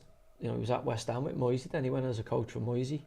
Yeah. He'd done the Forest job on his own. Then he eventually left Rangers, went to Forest. Then failed there, went somewhere else. Then he ended up on Moisey's staff. Yeah. When they won the Europa League, wasn't it? Was it the Tim Pot Pot League? Kevin Nolan there, the Conference League thing. How's he getting on, Kevin Nolan? Done all right. Done a good job at Northampton. Kept him in the division quite comfortably. Yeah. Done a good job. It'll be interesting to see what he does this summer. But done really well, to be fair. Someone asked what happened with you, him, and Weir. Me, him, and who? Davey Weir. Weir in his office. Oh yeah. We had that. Just had a few told the truth to each other, which is not necessarily a good thing. Depends how you tell it. There's only one way to tell, isn't it? Quite directly. We had a bit of a disagreement, and obviously I just asked him in terms of what was his football experience when he was a commodity trader in the city. I was playing in the Premier League, so with the greatest respect to you, sit this one out, Mark, and allow the professionals to solve this Rubik's Cube. To be fair to Davey had his back, stepped in, and we had a good ding-dong, but that'll stay within the office. But we had the right good old ding-dong when Davey went up in my estimation for it, but we only had the ding-dong because he was trying to protect Warburton, who was... a ding-ding-dong or a verbal? No, like a verbal ding-dong. Yeah, like a verbal ding-dong, yeah. Fair enough. Yeah, he was... it was good to... I will tell the story at some point, but it's not for this podcast right now. It needs a bit more context than what went on, do you know what I mean? And I actually liked Davey Weir a lot for it, because when I sat back and analysed it, I thought, fucking hell, he had to. Warburton just sitting with his head in his hands on the table because he had nowhere to run. And Davey then stepped in to save Warburton, and then ended up in a game of verbal tennis with me. Fair enough. And I think he lost. Have you spoken to him since? Yeah.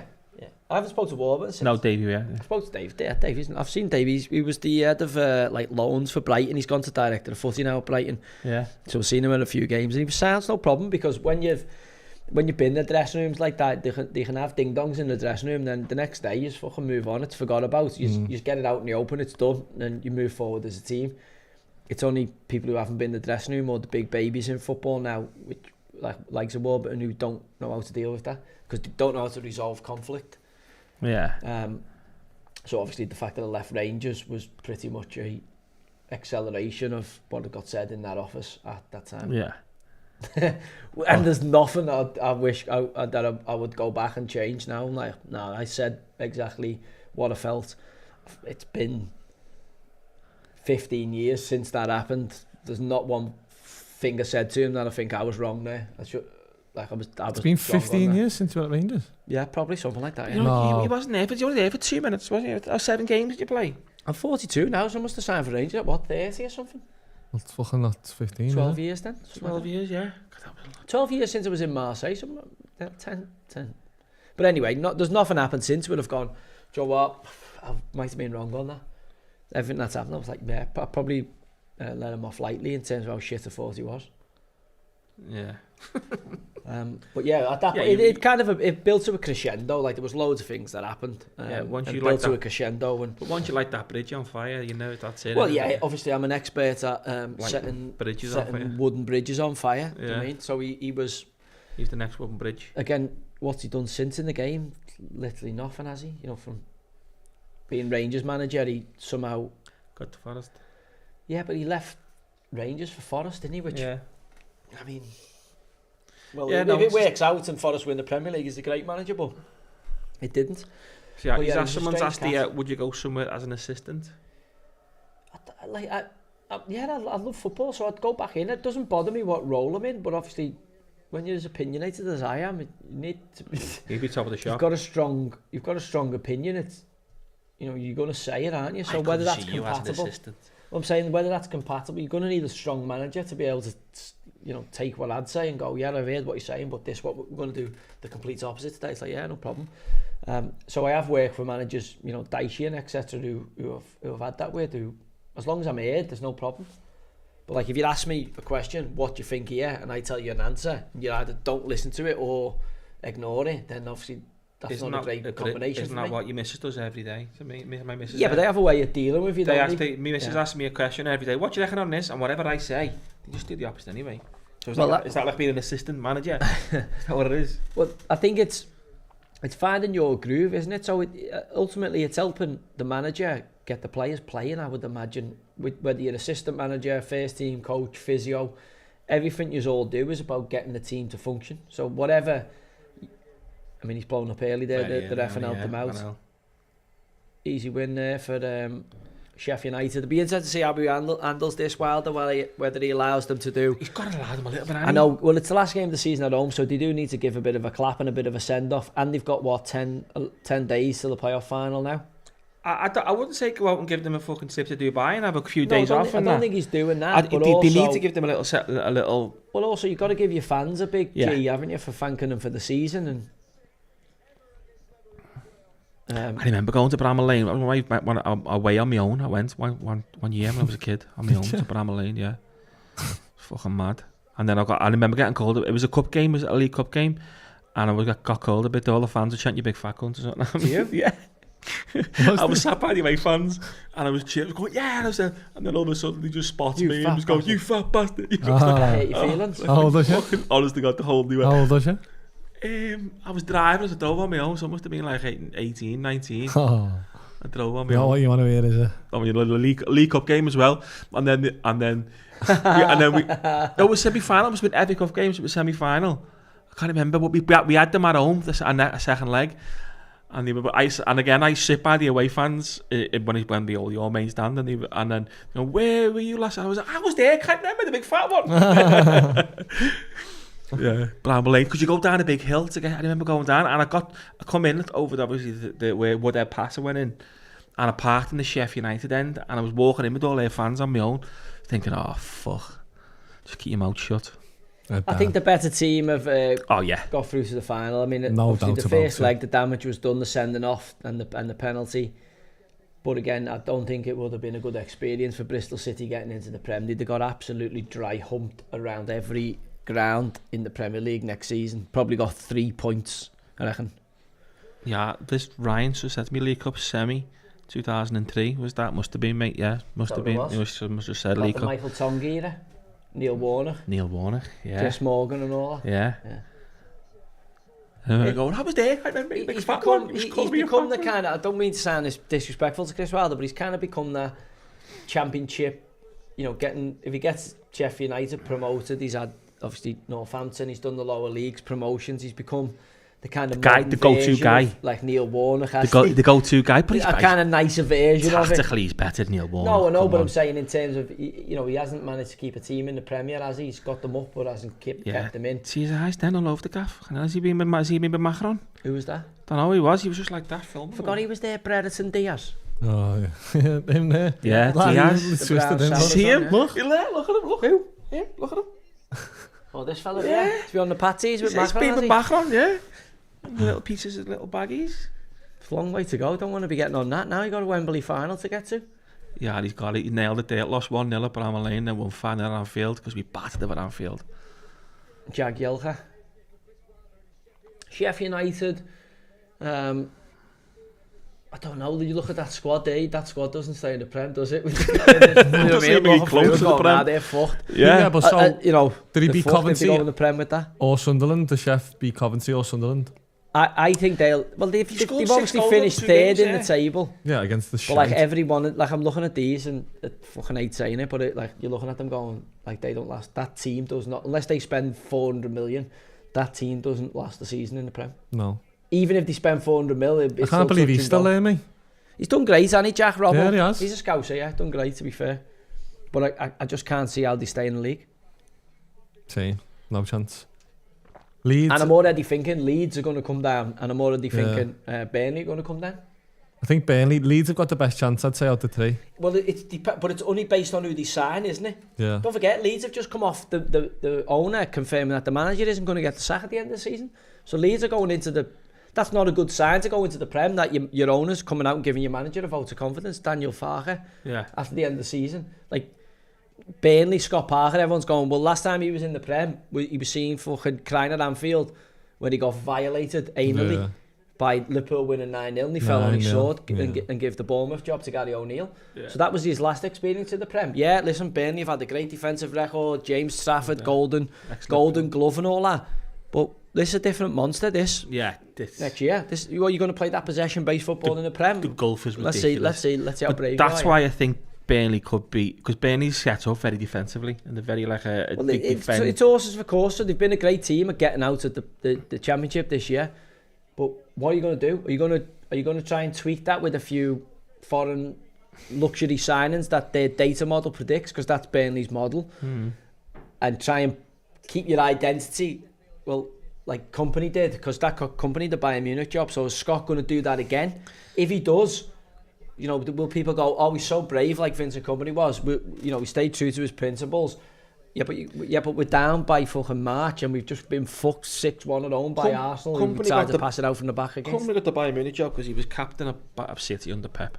That's why he got the Bayern Munich.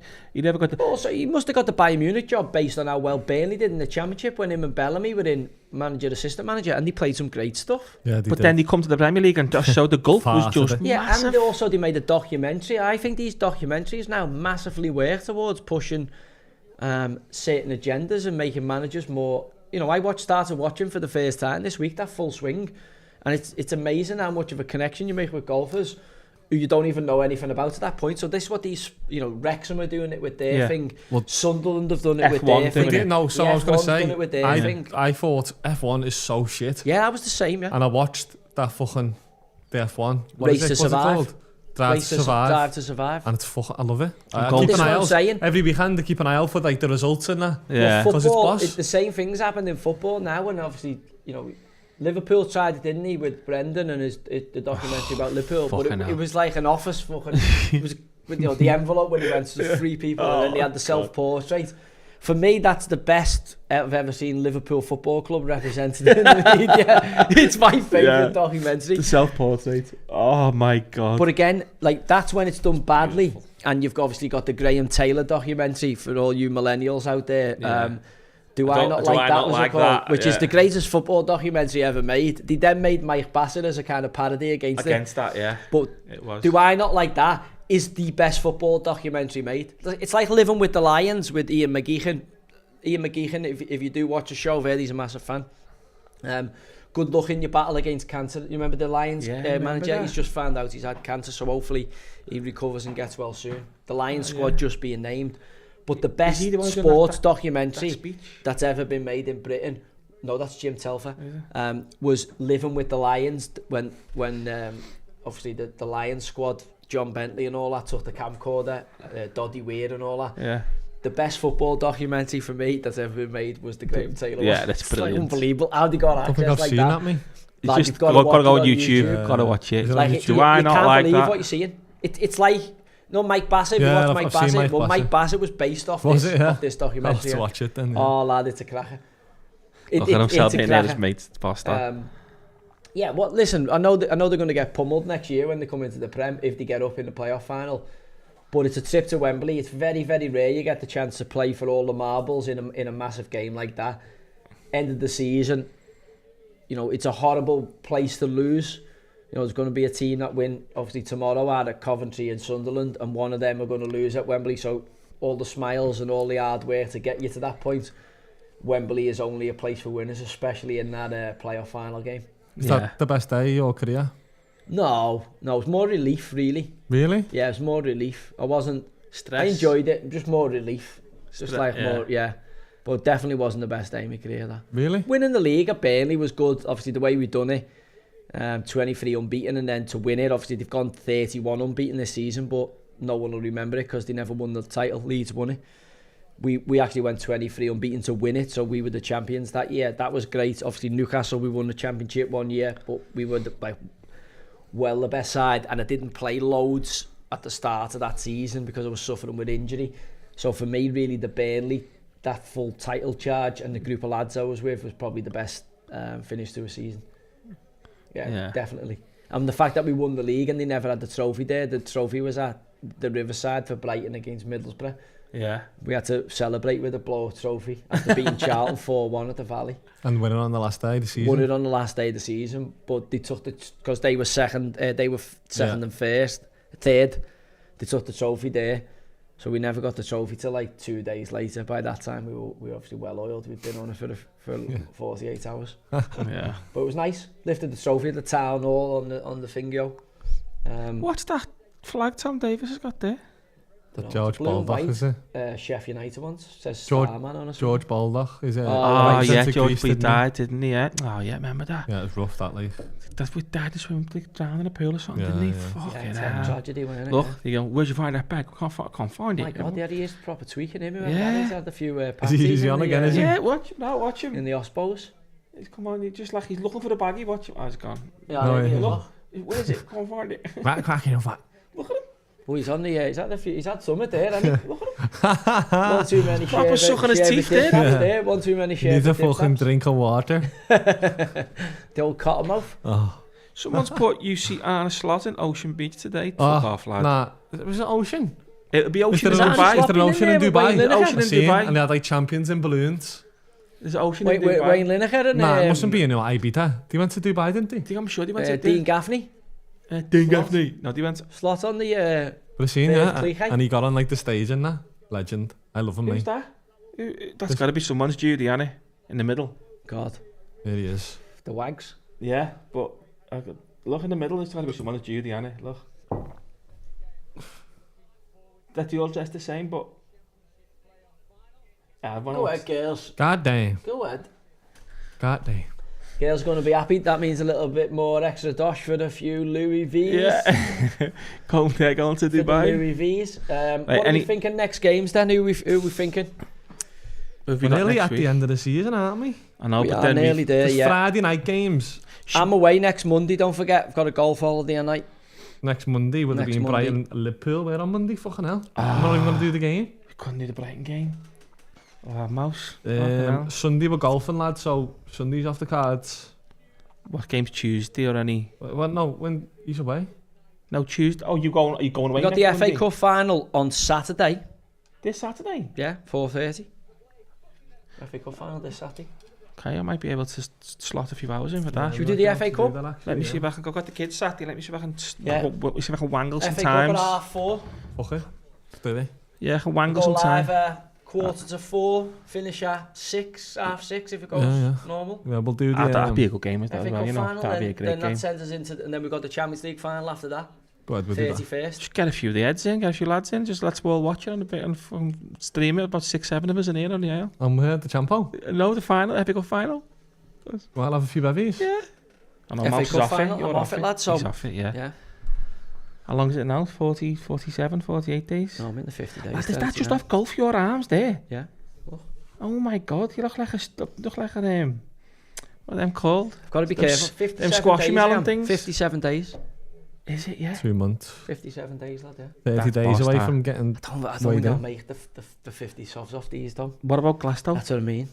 Lad, in it's some going, even 2.5 months, but I wouldn't even. I'd still give you 50 quid if you had a bevy at Glasgow. That's like. Glasgow, it's a separate world. It is. It's like I feel like it doesn't even. I've got a couple of big weeks ahead. I've got the golf trip. Obviously, it's all inclusive as well. So lad, if you do it there, if you don't crack there. Well, I'm thinking because I've got a couple of testimonials in the last end of May and the early part of June. So I'm like, I'm thinking I need to do a bit of running and get fit there. Who's testimonials? Yeah, I'm gonna try and do it a different way this year. I'm not saying I won't fall by the wayside, but what game testimonials you doing? Djibril Cissé asked me to play in his at Auxerre and then one in Greece at Thessalonika's stadium against the Greek team that won the 2004 Euros against a European 11 All-Star Legends 11. So who's playing Scott Parker? Mark Noble's on the bench. I'm starting. So yeah, well, so if we aim for that, then we'll do the FA Cup final Saturday. Then we've got the Champions League final the following Saturday, is the 31st. 31st? No, it's not. So Saturday after. It's 2 weeks after. I'm the 31st. I get back from Spain on the Friday. Friday. Sorry, it's only the 17th. Yeah, it's the 31st, 2 weeks after. I get back on the 30th. Which will be a decent, then we're in a good spot there. Yeah. We just need to figure out what we're going to do over the summer. We could do the what's name cup if you wanted to. What's it called? The stone that sits here in? Yeah, the nonsense cup. World Club Trophy. There'll be games in that. We'll see. No sweat is that. All right, good. Listen, anything on the chat before we go? What are we on? Let's wrap it up. Yeah, we're wrapping it up. Yeah. See you soon. Thanks for joining us. See you on a Saturday.